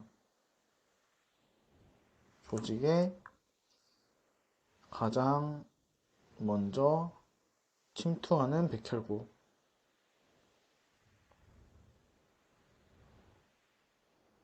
그래서 방금 설명했던 것처럼 이런 식으로 다양한 신호들이 이렇게 오면요. 혈관 투과성이 증가하면서 혈관 확장이 일어나면서 호중구나 단핵구 등이 오게 되고, 호중구는 수명이 짧고 단핵구는 대식세포로 분해한 다음에 얘네가 이제 세균 섭식 기능을 수행하는데, 대식세포는 호중구보다 비교적 수명이 긴 특징이 있습니다. 그래서 답은 1번입니다. 다음 21번 문제 보겠습니다. 체세포 분열의 단계를 순서대로 나타내라고 나와 있네요. 체세포 분열의 여러 가지 단계들이 여기 나와 있고, 그거에 맞는 설명을 한번 찾아보도록 할게요. 가번부터 보시면 두 개의 동일한 자매 염색 분체가 동원체 부위에서 연결된 것처럼 보인다라고 나와 있네요. 이게 무슨 말이냐면, 자매 염색 분체가 두 개가 있는데 동원체 부위에서 연결되었다. 이렇게 염색체가 이렇게 있는데 연결되어 있는 상태로 되어 있다라는 것이죠. 그리고 복제된 염색체는 코에신에 의해서 염색체 전체가 연결된 것처럼 보인다라고 나와 있네요. 이렇게 연결된 것처럼 보인다. 염색체 전체가 이렇게 하나로 한 덩어리처럼 보인다라는 것인데, 이거는 염색체가 그러니까 염색체가 만들어졌다는 상태니까 복제 이후에 염색체가 응축된 단계를 설명하는 것이죠. 코에신에 의해서 둘러싸고 있는 것이니까. 그러니까 이것은 분열기에 이미 왔다고 볼 수 있고, 전기라고 볼 수 있습니다. 전기. 분열기 중에서 전기라고 볼 수 있고요. 나번 보시면 핵막이 핵을 둘러싸고 있다고 하네요. 그러니까 아직 핵막이 있다라는 뜻이고, 복제된 염색체는 충분히 응축되지 않았다라는 뜻이죠. 그러니까 복제는 이미 이루어져 있다는 뜻이니까 여기는 S기는 이미 이후 지났다라는 뜻이고, 그리고 충분히 응축되지 않은 상태다라고 하면 분열기로 아직 들어가기 전이다. 이런 염색사 형태로 존재하고 있다라는 것이죠. 그렇다면 S기 이후니까 간기 중에서 G2기 정도로 생각할 수 있겠네요. 답원 보시면 한 염색체에 두 자매 염색 분체가 있는 방추사 부착점에는 반대편 극에서 오는 미세소관이 결합한다 라고 나와 있는데, 이렇게 그 방추사 부착점에 미세소관이 결합하는 이런 시점이 무엇이죠? 바로 중기라고 볼 수 있겠죠. 그래서 이렇게 양쪽에 미세소관에서 쭉 이렇게 뻗어나와서 염색체들, 여기 밑에 그림이 있으니까 밑에 그림으로 볼게요. 이렇게 방추사가 연결이 되어서 적도판에 이렇게 배열된 상태가 바로 중기라고 볼 수 있죠. 중기라고 뭐 확정할 수는 없지만 이렇게 적도면에 배열이 되어 있다라는 말이 없기 때문에 대략 이 정도로 이해하고 나머지 보기를 보면서 맞춰가면 좋을 것 같아요. 다음 라번 보기 보겠습니다. 미세소관은 각각의 중심체에서 뻗어나가 핵이 있던 쪽으로 들어가며, 핵이 있던 쪽이라는 무엇이죠? 중심 방향이라는 거죠. 중심으로 쭉 미세소관이 뻗어나간다라는 뜻이고, 각 염색체의 두 염색분체 사이에는 방추사 부착점이 형성된다라는 것이죠. 그럼 여기서 보면 미세소관이 쭉 이제 중심으로 뻗어나가기 시작한다라는 말이니까 이 시점은 전중기라고 보는 것이 적절할 것 같아요. 전기하고 중기 사이에 있는 단계를 전중기라고 하죠. 그래서 중기에서 이 전중기에서 보시면 방추사 부착점이 이때 형성된다고 말했고, 그리고 방추사 부착 답원 보시면 이때는 방추사 부착점이 있는 반대편 극에서 오는 미세소관이 결합하는 시점이라고 했으니까 라가 다보다 더 먼저다라고 해서 전중기라고 판단할 수 있겠습니다. 마번 이어서 볼까요? 한 염색체에 두 개의 자매 염색 분체가 분리되기 시작한다. 그러면 이제 본격적으로 염색 분체가 나눠지기 시작한다라는 것이죠. 이건 이제 후기라고 생각하시면 되겠습니다. 이어서 보시면 세포는 동원체에 결합하지 않은 미세소관이 길어짐에 따라서 신장된다라고 되어 있네요. 그래서 이 동원체에 결합하지 않는 이 미세소관이 보시면 이런 미세소관을 말하는 거죠. 이런 미세소관이 쭉 길어짐에 따라서 세포가 지금 보이는 것처럼 점점 길어지게 되겠죠. 밥원 이어서 보겠습니다. 염색체는 응축이 풀려가고 염색체 주위에 핵막이 생겨난다 라고 나와 있는데, 이게 염색체 응축이 다시 풀리고 염색사 형태로 변형되기 시작하고 핵막이 다시 만들어지는, 그래서 두 개의 딸세포가 생기기 위한 그런 과정이니까 말기라고 보시면 되겠습니다. 말기. 그래서 이거를 순서에 따라서 답을 골라보면 3번이 되겠네요. 네, 다음 문제 넘어가도록 하겠습니다. 22번 문제 보시면 19세기 덴마크 의사인 그람이 개발한 그람 염색법을 이용하면 세포막의 세포벽의 구조에 따라 세균을 두 종류로 구분할 수 있다. 그람 양성균과 그람 음성균을 말하는 것이죠. 이에 대한 설명으로 틀린 것을 고르라고 나와 있네요. 1번부터 보겠습니다. 그람 음성 세균의 세포벽은 글리칸의 양이 적다라고 나와 있는데, 그렇죠. 그람 음성균은 그람 양성균에 비해서 펩티도글리칸 층이 되게 얇은 편이죠. 그렇기 때문에 맞는 말이고요. 구조가 복잡하다. 이거는 외막이나 내막이 있다 정도로 해석하면 될 것 같아요. 그리고 세포벽 바깥쪽에 지질 다당체로 이루어진 막이 둘러싸고 있다. 이 막 자체는 외막을 말하는 것이고요. 이 지질 다당류는 LPS죠. 그래서 여기 보시면 외막에 이렇게 LPS가 있는 것을 보실 수 있습니다. 그래서 이런 것이 그람 음성균에서의 내독소 역할을 하는 것이죠. 2번 보기 보시면요. 그래서 1번은 맞는 보기고요. 2번은 고세균의 세포벽에는 펩티도글리칸이 없고 여러 종류의 다당류와 단백질이 포함되어 있다 라고 나와 있습니다. 고세균은 펩티도글리칸이 없고 대신에 뭐가 있죠? 슈도 펩티도글리칸이 있죠. 그래서 펩티도글리칸이 없다라는 말도 맞습니다. 슈도 펩티도글리칸이 있습니다. 여러 종류의 다당류와 단백질이 포함되어 있죠. 그래서 2번도 맞는 보기로 하고 넘어가면 되고, 3번은 페니실린기 항생제는 펩티도글리칸의 교차 연결 형성을 저해한다 라고 나와 있네요. 네, 그렇죠. 이거는 이제 페니실린이라는 것의 특징을 알아야 되는데, 옆에 이렇게 보시면 페니실린 계열의 항생제의 구조가 나와 있죠. 페니실린 계열 항생제의 특징은 무엇이냐? 보통 이런 식의 사각형과 오각형 고리가 연결되어 있는 모양인데, 이 중에서 베탈락탐이라는 고리를 반드시 포함합니다. 이 구조, 빨간색으로 표현된 여기 부분 있죠. 이 구조를 베탈락탐이라고 하거든요. 베탈락탐 구조라고 해요. 이 베탈락탐 구조를 페니실린 계열의 항생제는 공통적으로 형성하고 있습니다. 근데 이 베탈락탐의 구조가 어떤 특징이 있냐면 매우 불안정한 특징이 있어요. 불안정. 그래서 이 구조를 가진 항생제로 무엇을 하는 거냐면 바로 트랜스펩티데이스라는 걸 저해하는 겁니다. 이 트랜스펩티데이스는 하는 역할이 무엇이냐? 세균의 세포벽이 무엇으로 이루어져 있다 했죠? 펩티도 글리칸으로 이렇게 이어져 있다 했죠? 전 대충 이렇게 그릴게요. 펩티도 글리칸이 쭉 이렇게 이어진 다당류의 구조인데, 이 펩티도 글리칸끼리 뭘 형성하냐면 교차 결합을 형성합니다. 교차 결합을 형성하는데 바로 이 트랜스펩티데이스가 관여하거든요. 그래서 여기서 말하는 건 페니실린은 그러면 어떻게 쓰는 거냐면 펩티도 글리칸의 교차 연결 형성이 저해가 되겠죠. 왜냐면 트랜스펩티데이스라는 교차 연결을 하는 효소를 저해하는 거니까요. 그래서 항생제로 작용할 수 있습니다. 그래서 3번 맞는 보기고요. 4번 이어서 보시면 그람 양성 세균의 세포벽에 있는 외막은 동물 체내 방어 체계로부터 세균을 보호한다 라고 나와 있네요. 동물 체내 방어 체계로부터. 그래서 여기서 틀린 거는, 대놓고 틀린 거는 그람 양성 세균은 외막이 없습니다. 지금 보시면 이렇게 세포막 하나만 있죠. 그람 음성 세균만 이렇게 외막이 있고 이렇게 내막이 있는데요. 이건 안쪽에 세포벽 하나만 있어요. 그람 양성균은. 그렇기 때문에 외막이 없습니다. 그래서 답은 4번이 되겠습니다. 여기 참고로 보시면 이 암피실린의 구조가 이거든요. 지금 이거는 페니실린의 구조이고 이건 암피실린이라는 물질의 구조예요. 이 암피실린은 무엇이냐면 뭐뭐실린으로 끝나는 약 있죠. 뭐 암피실린, 뭐 아목시실린 뭐 이런 것들이 있거든요. 실린으로 끝나는 약이 다 바로 페니실린 계열의 항생제예요. 얘네들은 공통적으로 베탈락탐이라는 링을 가지고 있고, 얘네들의 역할을 다 공통적으로 트랜스펩티데이스, 세균의 세포벽 합성을 저해하는 역할을 하는 겁니다. 그런데 이런 식으로 페니실린을 그냥 쓰는 게 아니라 암피실린, 뭐 아목시실린 이런 것들이 개발된 이유가 무엇이냐면 페니실린 같은 경우에는 그람 양성균에는 효과적이지만 그람 음성균에는 이런 외막 같은 게 있기 때문에 잘 통과하지 못하는 그런 성질이 있었습니다. 그래서 아목시실린 같은 거를 개발했는데, 얘는 아목시실린은 암피실린이요. 이 암피실린은 어떤 특징이 있냐면 아미노기가 여기에 추가되어 있어요. 이렇게.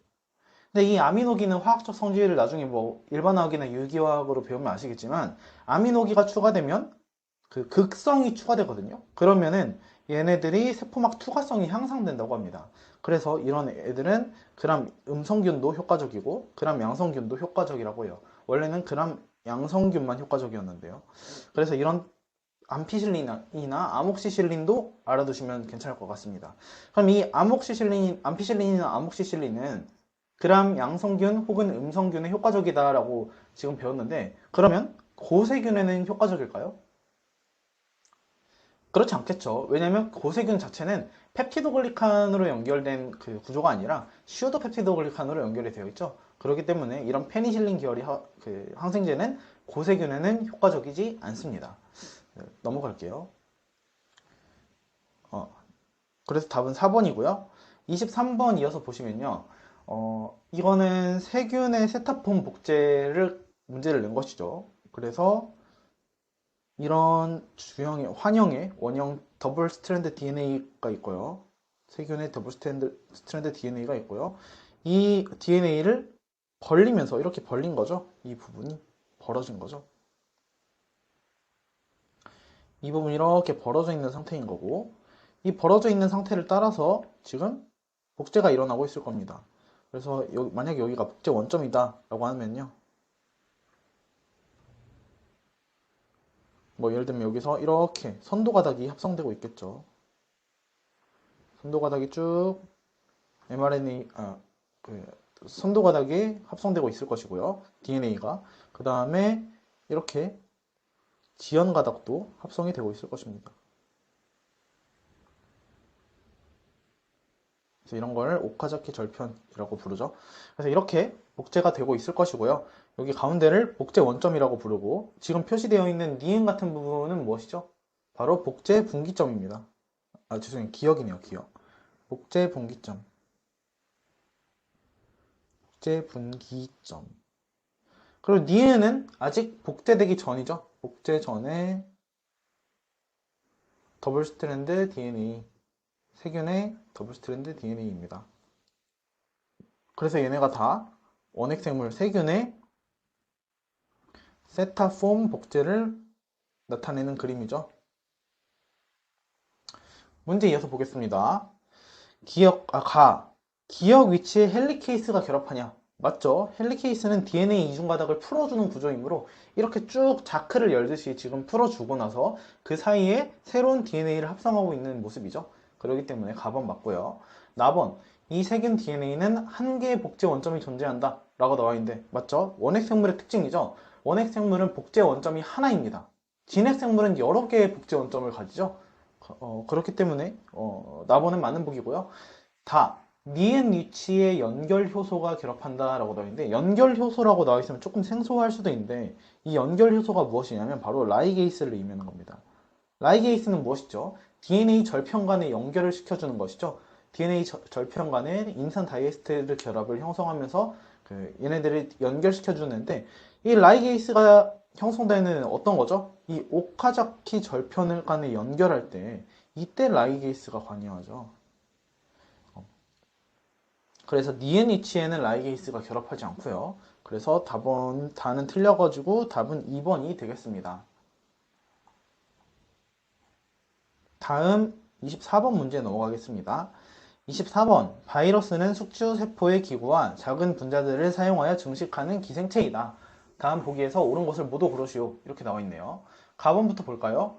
아데노바이러스의 유전체는 DNA로 이루어져 있고 다각형 캡시드를 지닌다. 이거는 암기형 문제이죠.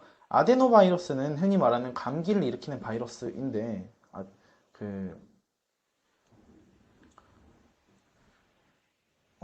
감기 중에서도 호흡기 질환, 독감을 일으키는 애죠. 아데노바이러스. 그래가지고 얘네는 더블 스트랜드 DNA로 이루어져 있고,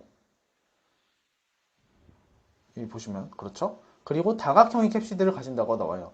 얘네는 그래서 지금 여기 모양도 이제 모식화된 그림을 여기 보시면 아시겠지만, 실제로 얘는 정20면체다.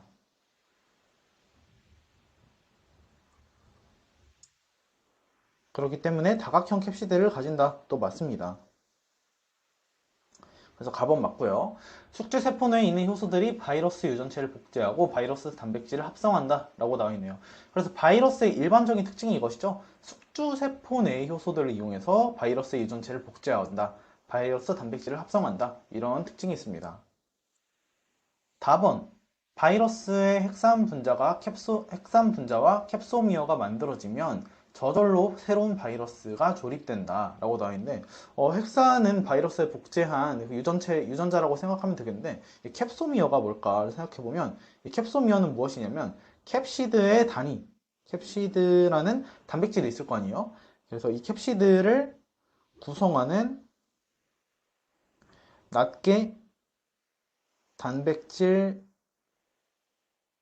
단위를 바로 캡소미어라고 한다고 해요. 그래서 바이러스에서 이 유전 물질인 핵산 분자와 캡소미어가 만들어지면 바이러스는 새로운 바이러스가 저절로 된다고 합니다. 이런 특징을 뭐라고 하냐면 셀프 어셈블리라고도 한다고 해요. 그래서 이거는 그냥 알아두면 되겠죠? 이 문제 풀면서. 얘네는 저절로 이렇게 조립된다. 이런 특징이 있습니다. 그래서 답은 가나다 1번이고요. 제가 여기서 말씀드리고 싶은 부분은 추가적으로 렌티바이러스 혹은 레트로바이러스라고 불리는 물질이 있는데, 얘네들은 싱글 스트랜드 RNA를 유전 물질로 가지고요. 얘네들은 이렇게 인테그레이트라고 효소, 얘네들의 삽입하는 효소를 직접 가지고 있습니다. 지금 보시면 이 아데노바이러스 같은 경우에는 더블 스트랜드 DNA를 유전 물질로 가지고 숙주의 유전체에 삽입되지 않아요. 그리고 복제 기구도 숙주의 그런 효소, 그러니까 바이러스 유전체를 복제하고 단백질을 합성하는데 쓰는 효소도 숙주의 효소를 이용하거든요. 근데 이런 레트로바이러스 같은 경우에는 인테그레이트, 그러니까 삽입할 때 쓰이는 삽입 효소, 인테그레이스나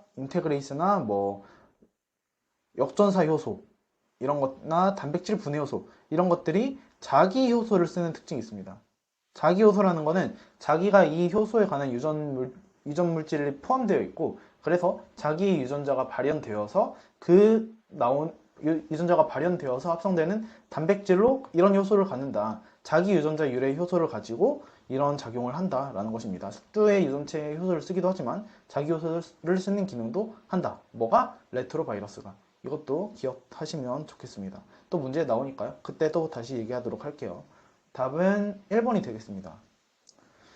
25번 문제입니다. 25번 문제는 분류 문제네요. 이 문제가 그래도 중앙대에서 좀 꾸준하게 출제해야 되는 편인데 조금 버리기에는 아까워요. 왜냐면 출제 확률이 높으니까요. 그래서 최소한 동물 분기도라도 한번 외우고 가면 좋을 것 같습니다. 여기 이렇게 첨부해 놨으니까요. 암기법 같은 것도 인터넷에 다양하게 나와 있으니까 한번 이거 외우고 가시면 좋을 것 같아요. 바로 문제 보겠습니다. 무척추 동물은 등뼈가 없는 동물로서 지금까지 알려진 동물종들의 95%를 차지하고 있다라고 합니다. 그리고 무척추 동물에 대한 설명으로 틀린 것을 고르라고 나와 있네요. 무척추 동물은 여기 나와 있는 동물 중에 어떤 거를 말할까요? 여기 반삭동물하고 척삭동물 있죠? 이런 애가 바로 척색동물이라고 하는 애예요. 척색동물. 그리고 이 나머지 동물들이 전부 다 무척추 동물입니다. 그래서 얘네들이 95%라고 하네요. 그래서 이거에 대한 설명으로 틀린 것을 고르라고 나와 있습니다. 편형동물, 1번부터 보시면 편형동물은 좌우 대칭형이다. 그리고 중추신경계를 가지고 있다. 하지만 채광이나 분화된 순환기관은 없다라고 나와 있습니다. 그래서 편형동물 여기 나와 있죠. 편형동물. 편형동물은 좌우 대칭형인가요? 네, 그렇죠. 왜 그러냐면 맨 처음에 여기 부분부터 방사대칭과 좌우대칭으로 나뉘는데 여기서 편형동물은 이쪽에 속해 있으므로 좌우대칭형의 동물이 맞네요. 그리고 중추신경계를 가지고 있다라고 했는데, 네, 얘네들은 중추신경계를 가지고 있고 사다리 신경계라고 불리는 신경계를 가지고 있습니다. 그리고 채광이나 분화된 순환기관은 없다라고 나와 있는데, 이 편형 동물은 어떤 걸 가지냐면 바로 위수광이라는 구조를 가지거든요. 위수광이라는 구조가 무엇이냐고 하면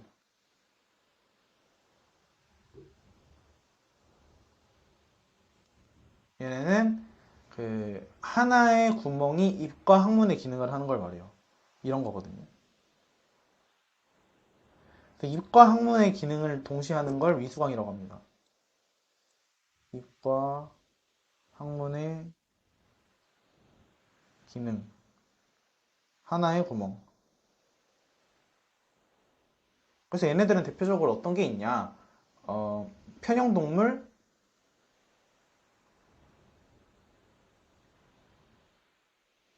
자포동물, 유즐동물이 있습니다.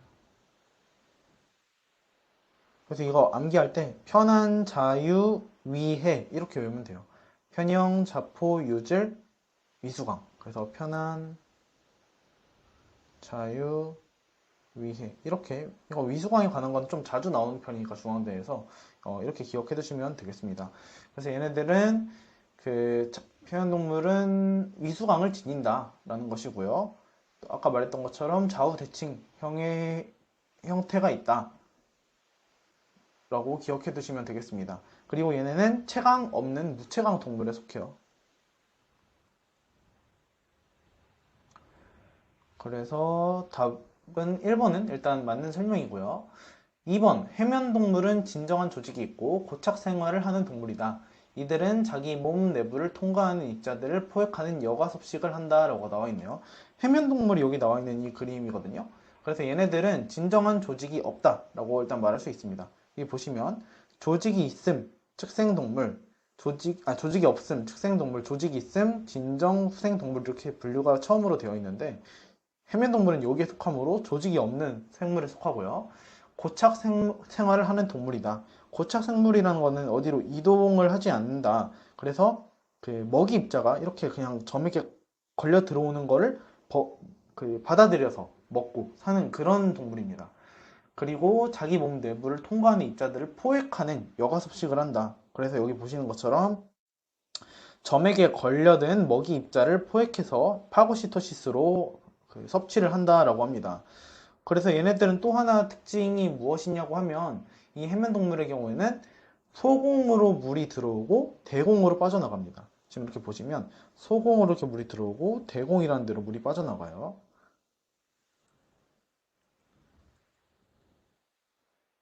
네, 이런 특징이 있습니다. 어,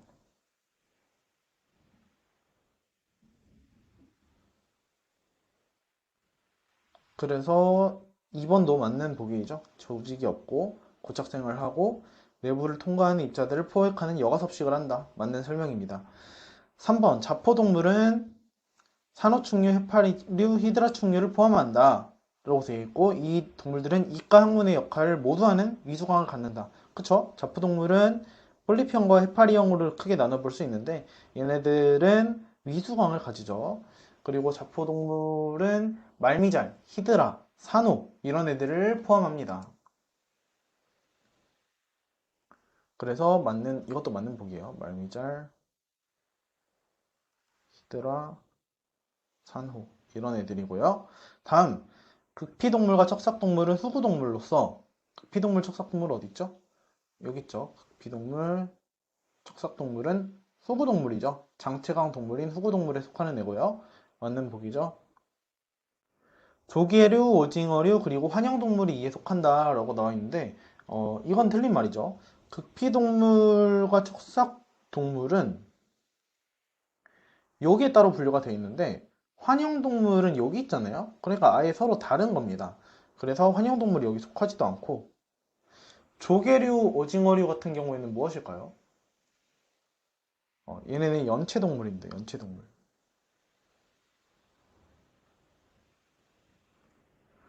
그래서 연체동물도 여기에 속해 있죠. 환영동물 여기, 연체동물 여기 이렇게 나와 있네요. 이 환영동물과 연체동물의 특징은 무엇이냐? 바로 담륜자 유생이라는 것을 형성한다라는 것입니다. 이것도 참고로 알아두시면 좋을 것 같아요. 그래서 답은 조개류, 오징어류도 아니고 환영동물도 아닙니다. 그래서 얘는 4번이 답이네요. 다음 문제 보겠습니다.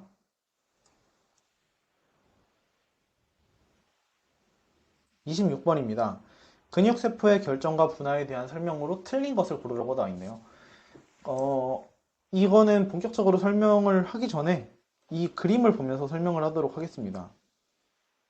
배아 전구세포, 그러니까 줄기세포의 특징을 가진 애들이죠. 이런 애들은 어떠한 세포로든 분화할 수 있는 뭐 만능성을 가지는 애잖아요. 전능성이나 만능성을 가지는 그런 애라고 일반적으로 말하는데 얘 같은 경우에는 이 미오디라는 유전자가 있는데 이 유전자가 바로 무엇이냐면 근육으로 분화하는 특이적인 유전자입니다. 근육 분화를 유도하는 특이적인 유전자인데 이 핵심 조절 유전자가 평소에는 꺼져 있어요. 이 아직 근육으로 분화하기 전의 상태에서는 꺼져 있다, 유전자가. 그래서 그럼 다른 근육 특이적인 유전자도 꺼져 있는 특징이 있거든요. 그러다가 이 근육 모세포라는 것으로 분화가 되게 되면 이때 이 미오디라는 단백질이 핵심 조절 유전자로 기능을 해가지고 이때 이게 이 유전자가 켜지면서 mRNA가 전사가 되고 단백질이 번역이 됩니다. 그러면 이 단백질의 경우에는 얘네 자체로도 프로모터, 전사인자 역할을 해서 프로모터에 결합하고 다른 근육 특이적인 유전자들에도 결합을 합니다. 전사인자로서. 그러면 그 중에 일부는 이거 자체로 번역돼서 나온 단백질이 또 다른 근육 특이적인 유전자의 전사인자로 작용하는 경우가 있어요. 이런 식으로 연쇄적으로 이루어지는 과정이거든요. 그러니까 이제 근육세포로 분화하는 데 있어서 그 처음 출발점은 미오디라는 유전자가 제일 핵심이고 그것으로 쭉쭉쭉 연쇄작용으로 다른 근육의 특이적 유전자도 발현이 된다라는 것입니다. 그럼 그걸 이제 알고 있는 상태에서 이 보기들을 보도록 하겠습니다. 1번, 근육세포는 배아전구세포로부터 발생한다. 배아전구세포는 연골세포와 지방세포를 포함하여 다양한 유형의 세포들로 발생할 수 있는 능력을 지니지만 특정 조건에서는 근육세포로 분화된다. 맞는 말이죠. 배아전구세포는 줄기세포이기 때문에 그 중에서도 다른 세포로 또 얼마든지 분화할 수 있는 잠재력을 가지고 있습니다. 그래서 전능성이나 만능성을 가진다라고 말하는데 얘는 연골세포와 지방세포 다른 걸로도 분화될 수 있고 특정 조건에서는 근육세포로도 분화될 수 있습니다. 2번 보기 보시면요. 다른 세포로부터 신호가 미오디라고 불리는 지배자 조절 유전자의 활성을 가져오고 그쵸? 이 미오디라는 것이 핵심 유전자라는 것이죠. 세포는 활성자로 조절하는 특정 전사인자인 미오디 단백질을 만든다. 이 유전자가 켜지게 되면 당연히 이 단백질이 만들어지게 되고 이 단백질은 근육 특이적인 유전자를 발현시키는 전사인자로서 기능을 하게 됩니다. 그러니까 2번 맞는 보기고요. 3번 미오디 단백질은 근육 특이적인 전사인자들을 암호하는 유전자들을 활성화시키게 되고 그렇죠. 아까 그림에서 봤죠. 이러한 근육특이적 전사인자들이 차례로 근육단백질의 유전자를 활성화시키죠. 지금 보시면 액틴이나 마이오신 같은 유전자를 발현을 시키죠. 4번 미오딘은 세포주기를 활성화하는 유전자들의 발현도 측정시켜서 세포 분열을 활발하게 하냐라는 것입니다. 그러면 이 근육특이적인 유전자랑 세포 분열의 활발하고 관련이 있는지를 보시면 되겠죠. 결론적으로 먼저 말씀드리면 이 근육세포는 세포 분열을 거의 하지 않는 G제로 단계에 머물러 있거든요. G제로 단계에 머물러 있습니다. 그렇기 때문에 세포 분열이 활발하면 안 되겠죠. 그래서 세포 주기를 활성화하지 않는 세포 주기를 억제하는 유전자의 발현을 촉진시키는 그런 특징이 있습니다. 이건 조금 추론하기 어려웠을 수도 있는데 나머지 보기를 보면서 그나마 제일 틀린 것 같은 걸 골라야 됐을 거예요. 그래서 답은 4번이 되겠습니다. 27번 보겠습니다. 시트르산회로는 피루분산에서 유래한 유기연료를 산화시키는 물질대사 과정이다. 시트르산회로에 대한 설명으로 틀린 것을 이렇게 나와 있네요. 시트르산회로는 다른 말로 하면 TCA 회로죠. 그래서 이 TCA 회로에 대해서 보겠습니다. 이소시트르산은 산화하면서 NAD 플러스를 NADH로 환원시킨다. 이렇게 나와 있네요. 그렇죠. 이소시트르산은 NAD 플러스를 NADH로 환원시킨다는 것인데, 제가 한번 TCA 회로를 한번 다 써놓고 할게요. 피르부산이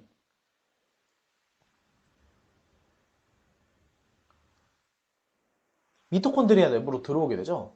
이때 아세틸코에가 되게 되고, 아세틸코에가 되면서 뭐랑 결합하죠? 옥살로 아세트산이랑 결합하죠. 그래서 뭘 만들죠? 시트르산을 만들죠. 그 다음에 시트르산이 이소시트르산이 되고 그 다음에 알파케토 글루타르산이 되고, 그 다음에 숙신일-코에이가 되고요. 그 다음에 숙신산이 되고요. 그 다음에 후마르산, 그 다음에 말산이 됩니다. 이런 과정이 TCA 사이클인데, 여기 보시면 피르부산이 3C죠. 탄소가 3개잖아요. 아세틸코인이 2C죠. 그리고 옥살로아세트산이 4C짜리니까 2C랑 4C랑 합쳐져서 시트르산이 6C짜리가 되고, 그 다음에 알파케토 글루타산에 가면 탄소 5개로 변하게 되죠. 숙신일코에에서 4C가 됩니다. 4C. 그러면 지금 이 탄소가 날아가는 과정에서는 반드시 CO2가 날아가게 되거든요. CO2가 날아가게 되고, 이때는 필연적으로 그러니까 NADH도 동시에 무조건 이렇게 만들어지게 됩니다. 그런데 추가적으로 NADH가 나오는 지점이 하나 더 있습니다. 바로 어디서 나오냐? 말산에서 옥살로아세트산을 만들 때도 NADH가 하나 나옵니다. 이거 까먹으면 안 돼요. 문제도, 시험 문제에도 MDP 때도 나오고 했거든요. 그래서 NADH는 이렇게 4지점에서 나옵니다. 이렇게. 이걸 기억하고 보겠습니다. 1번, 이소시트르산은 산화하면서 NAD 플러스를 NAD로 환원시킨다 라고 나와 있는데, 그렇죠. 이소시트르산 보면은 알파케토 글루타르산이 되는 과정에서 CO2와 NADH가 나옵니다. 2번, 수소 원자 2개가 FAD로 전달되어 FADH2가 생성되면서 숙신산이 산화한다 라고 나와 있는데, 숙신산이 산화하는 과정에서는 숙신산이 산화해서 푸마르산이 되거든요. 그래서 이때 FADH2가 나옵니다. FADH2가 나와요.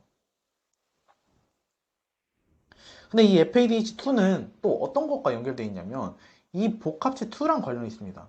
이거는 TCA 사이클이고 이거는 전자 전달계잖아요. 전자 전달계를 보면 복합체 1, 2, 3, 4가 나와 있습니다. 이 복합체 2가 바로 숙신산을 산화시키는 숙신산 디하이드로제네이즈입니다. 그래서 여기서 보시면 숙신산을 푸마르산으로 변하는 과정에서 FADH2로 전달을 하는 것이죠. 그 다음에 그게 들어가서 전자 전달이 이렇게 이루어지게 된 거예요. 그래서 이렇게 숙신산 디하이드로제네이즈가 관여하는 숙신산에서 푸마르산으로 되는 과정에서 FADH2가 나온다. 그렇기 때문에 2번은 맞는 말입니다. 3번, 아세틸코인은 3탄소 아세틸기를 옥살로아세트산에 첨가시켜 시트르산을 형성한다 라고 나와 있는데, 아세틸코인은 3탄소가 아니라 2탄소죠. 지금 보시면. 그래서 2개, 4개가 결합해서 6개 탄소가 되잖아요. 그렇기 때문에 답은 3번이 되고요. 4번, 시트르산으로에서 한 분자의 포도당에 대한 생성률은 NADH 6개, FADH 2개, ATP 2개냐? 라고 물어봤죠. 그래서 이 시트르산 회로를 가지고만 물어봤으니까 이 회로만 보면 될 거예요. 이게 바로 TCA 사이클이니까요. 그래서 이게 한 분자의 포도당에 대한 기준으로 물어봤죠. 지금 보시면 포도당 하나로 피르부산을 2개를 만들 수 있잖아요. 왜냐면 포도당은 6C짜리니까. 그러면 이 사이클을 통해서 만들어지는 걸 보면 되겠네요. 근데 이 중에 제가 아직 표시를 안 한 게 하나 있는데 바로 무엇이냐면 숙신일-코에이에서 숙신산이 될 때 바로 뭐가 나오죠? GTP가 나오죠. 이 GTP는 결과적으로 ATP를 생성하기 때문에 ATP라고 봐도 무방합니다. 그래서 TCA 사이클을 통해서 ATP가 만들어진다라고 하면 맞는 보기로 해야 돼요. GTP가 만들어지고 ATP가 만들어집니다. 그래서 이 사이클을 한번 돌리면 몇 개가 만들어지냐를 세보면 NADH가 일단 우선 3개 만들어지죠. 그리고 FADH는 여기서 1개가 만들어지고 ATP도 1개가 만들어지네요. 그런데 포도당 한 분자당 피르부산을 2개를 만들 수 있으니까 이게 곱하기 2가 되죠. 그러니까 6개 NADH, 2개 FADH2, 2개 ATP가 만들어진다고 하시면 되겠습니다. 그래서 4번도 맞는 보기이고 답은 3번이 되겠습니다. 다음 문제 넘어갈게요. 28번입니다. 다음 보기에서 화학 반응이 일어나는 세포 내 위치가 같은 것끼리 짝지은 것을 골라라 인데 이건 해당 과정이나 TCA 과정 혹은 전자 전달계 이 과정을 명확하게 알고 있냐를 물어보는 것이겠죠. 가번부터 보시면 과당 6인산에서 과당 16인산이 되는 과정은 어떤 거니? 라고 물어보는 건데 바로 해당 과정이죠. 그래서 프루토스 6포스파테이트에서 프루포스 16 비스포스파테이트가 되는 이 과정은 해당 과정이죠. 해당 과정은 세포질에서 일어나죠. 다음 2번입니다. 피르부산에서 아세틸코이가 되는 이 과정. 이 과정은 무엇이냐면 피르부산 산화이죠. 해당 과정과 TCA 사이클을 이어주는 역할을 하는데 이건 어디서 일어나냐? 바로 미토콘드리아 내광에서 일어납니다. 내막 안에서 들어오고 나서 아세틸코에이로 전환이 되는 거예요.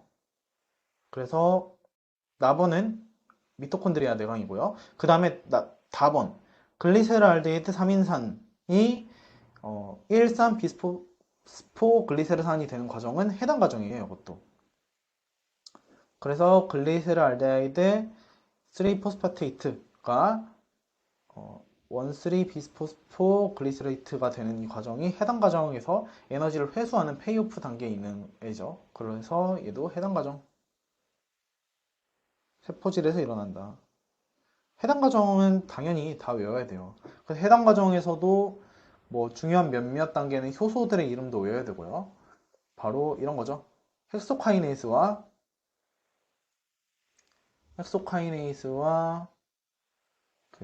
이거 PFK1 그 다음에 피르부산 카이네이스 이거는 비가역 스텝에 해당하는 세 가지 효소이기 때문에 반드시 외워야 되고 나머지 효소들도 이름을 외우는 것이 좋습니다. 이거는 꼭 외우시길 바랄게요. 그래서 답은 해당 과정으로 묶인 가다가 같은 장소에서 일어나는 것이므로 답은 3번이 됩니다. 29번 문제 보시면 DNA 염기서열 결정과 DNA 기술은 유전공학과 생물학적 탐구에 귀중한 도구이다. 이에 대한 설명으로 틀린 것을 고르라고 나와 있네요. 그래서 여기서 보는 거는 DNA 시퀀싱에 대해서 물어보는 건데 여기 보시면 DNA 1번부터 그냥 볼게요. DNA 염기서열 결정을 위한 디데옥시 사슬 종결 방법에는 주연가닥, 프라이머, DNA 연결 효소, 디옥시 리보뉴클레오타이드 그리고 형광 표지된 디데옥시 리보뉴클레오타이드가 필요하다라고 나와 있는데 디옥시 리보뉴클레오타이드를 DNTP를 말하는 거죠. 그리고 디데옥시 리보뉴클레오타이드는 DDNTP를 말하는 거죠. 그럼 DDNTP, DNTP가 무엇일까요? NTP는 기본적으로 그 뉴클레오타이드 3인산을 말하는데 근데 여기서 그 디옥시 뉴클레오타이드는 여기 두 번째 그 2'만 H인 경우를 말하는 거고 DDNTP는 여기랑 여기가 둘 다 H인 경우를 말하는 거예요. 그래서 이 경우에는 이게 그래서 어떤 의미가 있는 거냐면 기본적으로 DNA 합성 요소가 기능을 하려면 뭐가 필요하냐? 바로 3'의 OH가 필요합니다. DNA 합성 요소의 특징이 그래요. 그래서 3' OH가 있어야 그걸 연장시킬 수 있거든요, 사슬을.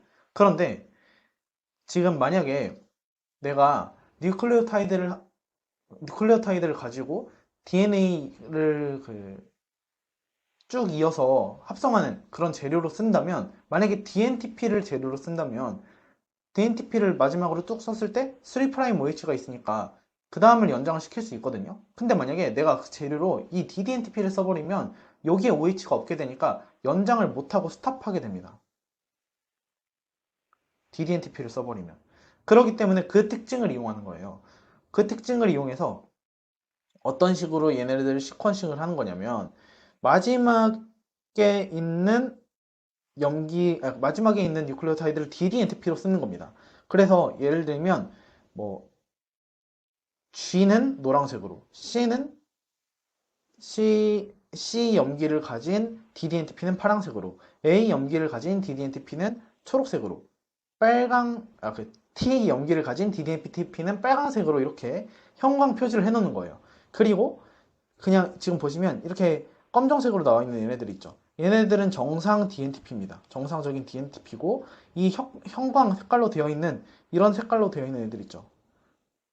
뭐 빨강 색깔, 파랑 색깔, 초록 색깔, 노랑 색깔로 되어 있는 애들이 ddNTP인 거예요.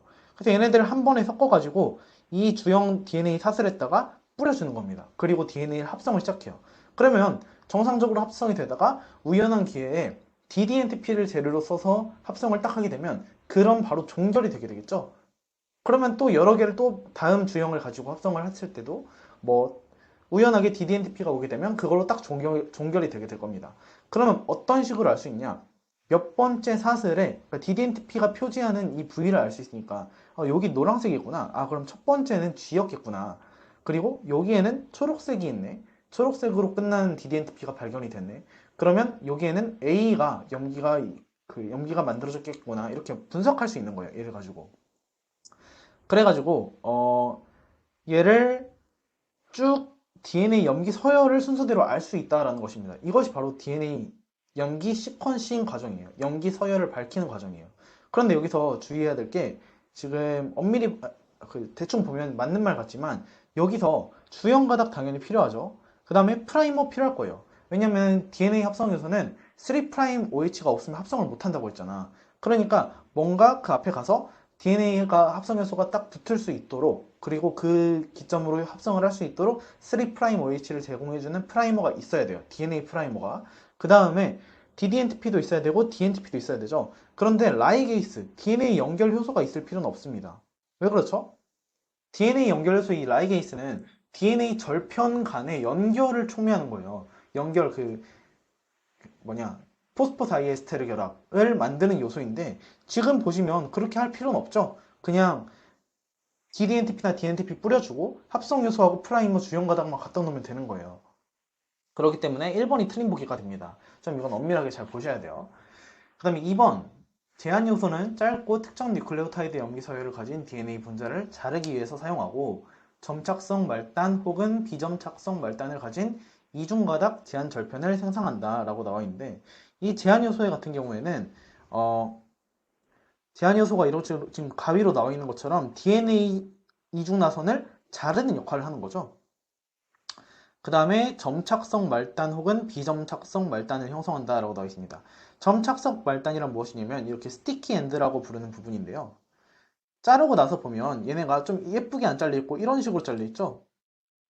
이런 말단을 바로 점착성 말단이라고 합니다. 그리고 비점착성 말단은 이렇게 쭉 이쁘게 잘린 이런 걸 비점착성 말단이라고 불러요. 그리고 이런 제한 요소의 일반적인 특징이 무엇이냐면 제한 요소가 결합하는 부위 있죠. 이런 부위가 바로 회문 구조예요. 회문 구조. 회문 구조를 인식하는데 이 회문 구조란 무엇이냐면 여기 보시면 GAAT죠. 여기도 GAAT고 여기도 GAAT예요. 이어서 쭉 볼까요? GAAT, TC 여기도 GAAT, TC 이렇게 돼 있죠. 그러니까 여기랑 여기랑 완전히 똑같은데 반대로 이렇게 돼 있단 말이에요. 이런 구조를 회문 구조라고 해요. 제한 요소는 일반적으로 이런 구조를 인식하거든요. 여기도 보시면 TAC 여기도 그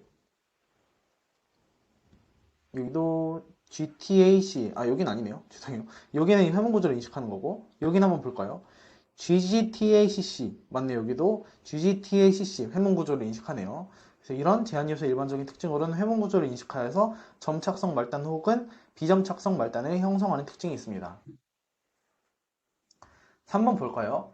유전자 클로닝은 DNA를 분석하고 조작하는 데 사용할 수 있고 유용한 새로운 산물 또는 생명체를 생산하는 데 사용할 수 있는 유전자를 복제물로 생산하는 기술이다. 이렇게 나와 있네요.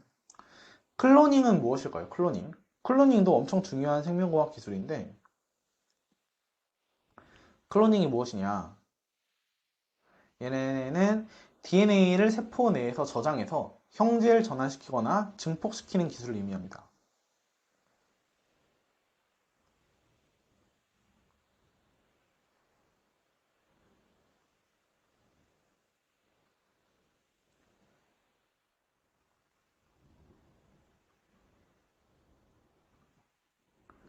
증폭하는 기술입니다. 그래서 얘네 같은 경우에는 증폭한 DNA를 분석하고 조작할 수 있습니다. 그래서 예를 들면 인슐린 유전자 같은 경우에는 그 인슐린 유전자를 발현시키면 당연히 인슐린이 만들어지겠죠. 인슐린 같은 경우에는 펩티드 호르몬이거든요. 그러니까 단백질로 이루어진 호르몬인데 얘네를 가지고 대량으로 생산하기 위해서 인슐린 유전자를 클로닝해서 인슐린 호르몬을 생산해낼 수 있습니다. 그래서 예를 들어서 인슐린이 있고요. 그래서 3번도 맞는 말입니다. 4번, 서로 다른 조직으로부터 mRNA를 이용하여 어느 조직이 특정 mRNA를 만드는지 한 번에 알아내기 위해서는 RT-PCR 방법이 있을 수 있다. 그렇죠. 이 RT-PCR 방법은 무엇이냐 하면 역전사 요소, Reverse Transcript PCR 방법인데 역전사를 한다는 거예요. 그러니까 원래는 기존의 mRNA를 가지고 얘를 주형으로 해서 cDNA를 만듭니다. cDNA는 mRNA를 가지고 그 역전사를 한 거예요. DNA를. 그리고 얘를 가지고 PCR 합니다. 그러면 이 mRNA의 내가 특정 목표로 하는 mRNA의 존재 여부와 양을 파악할 수 있어요. 그래서 답은 1번이 되고요. 마지막 30번 문제 보겠습니다. 종분화는 지리적 격리가 있거나 없거나 모두 일어날 수 있고 이소 종분화와 동소 종분화로 구분된다. 그래서 이소 종분화가 지리적 격리가 있는 경우이죠. 그래서 다른 장소에서 일어나는. 그리고 동소 종분화는 같은 장소에서 서도 종분화가 일어나는 것을 동소 종분화라고 하고 동소 종분화의 예로 옳은 것을 고르라고 나와 있네요. 가번부터 보겠습니다. 부모 집단이 사용하지 않은 서식지나 먹이 공급원으로 바뀐 결과 작용하는 자연 선택이네요. 얘는 어떤 공간적인 격리가 일어나서 종분화가 일어나는 결과라고 보기보다는 뭐라고 볼 수 있냐면 그 부모 집단이 사용하지 않는 서식지나 먹이 공급원, 그러니까 사는 부모 집단이 쓰지 않는 서식지나 먹이 공급원으로 바뀐 거죠. 얘네들이 지리적 격리가 일어난 게 아니죠. 그러니까 얘네들은 동소성 종분화라고 볼 수 있습니다.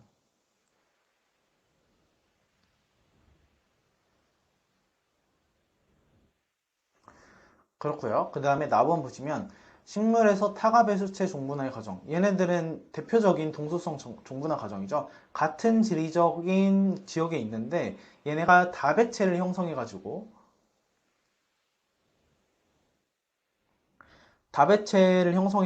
종이 달라지게 되는 거예요. 그래서 이 다배체는 자가 다배체가 있고 타가 다배체가 있는데 자가 다배체는 그 한 종에서 유래된 염색체가 두 조합보다 더 많이 있는 개체를 의미하는 거고 타가 다배체는 서로 다른 두 종이 그 종간 교배로 잡종을 낳고 나서 그 다음 세대에서 다양한 과정을 통해서 생식 능력이 있는 다배체로 형성되는 과정을 타가 다배체라고 부릅니다. 그래서 식물에서는 이런 다배체화가 엄청 흔하게 일어납니다. 그래서 이거는 지리적 격리가 없이 동소성 종분화로 일어나는 거예요.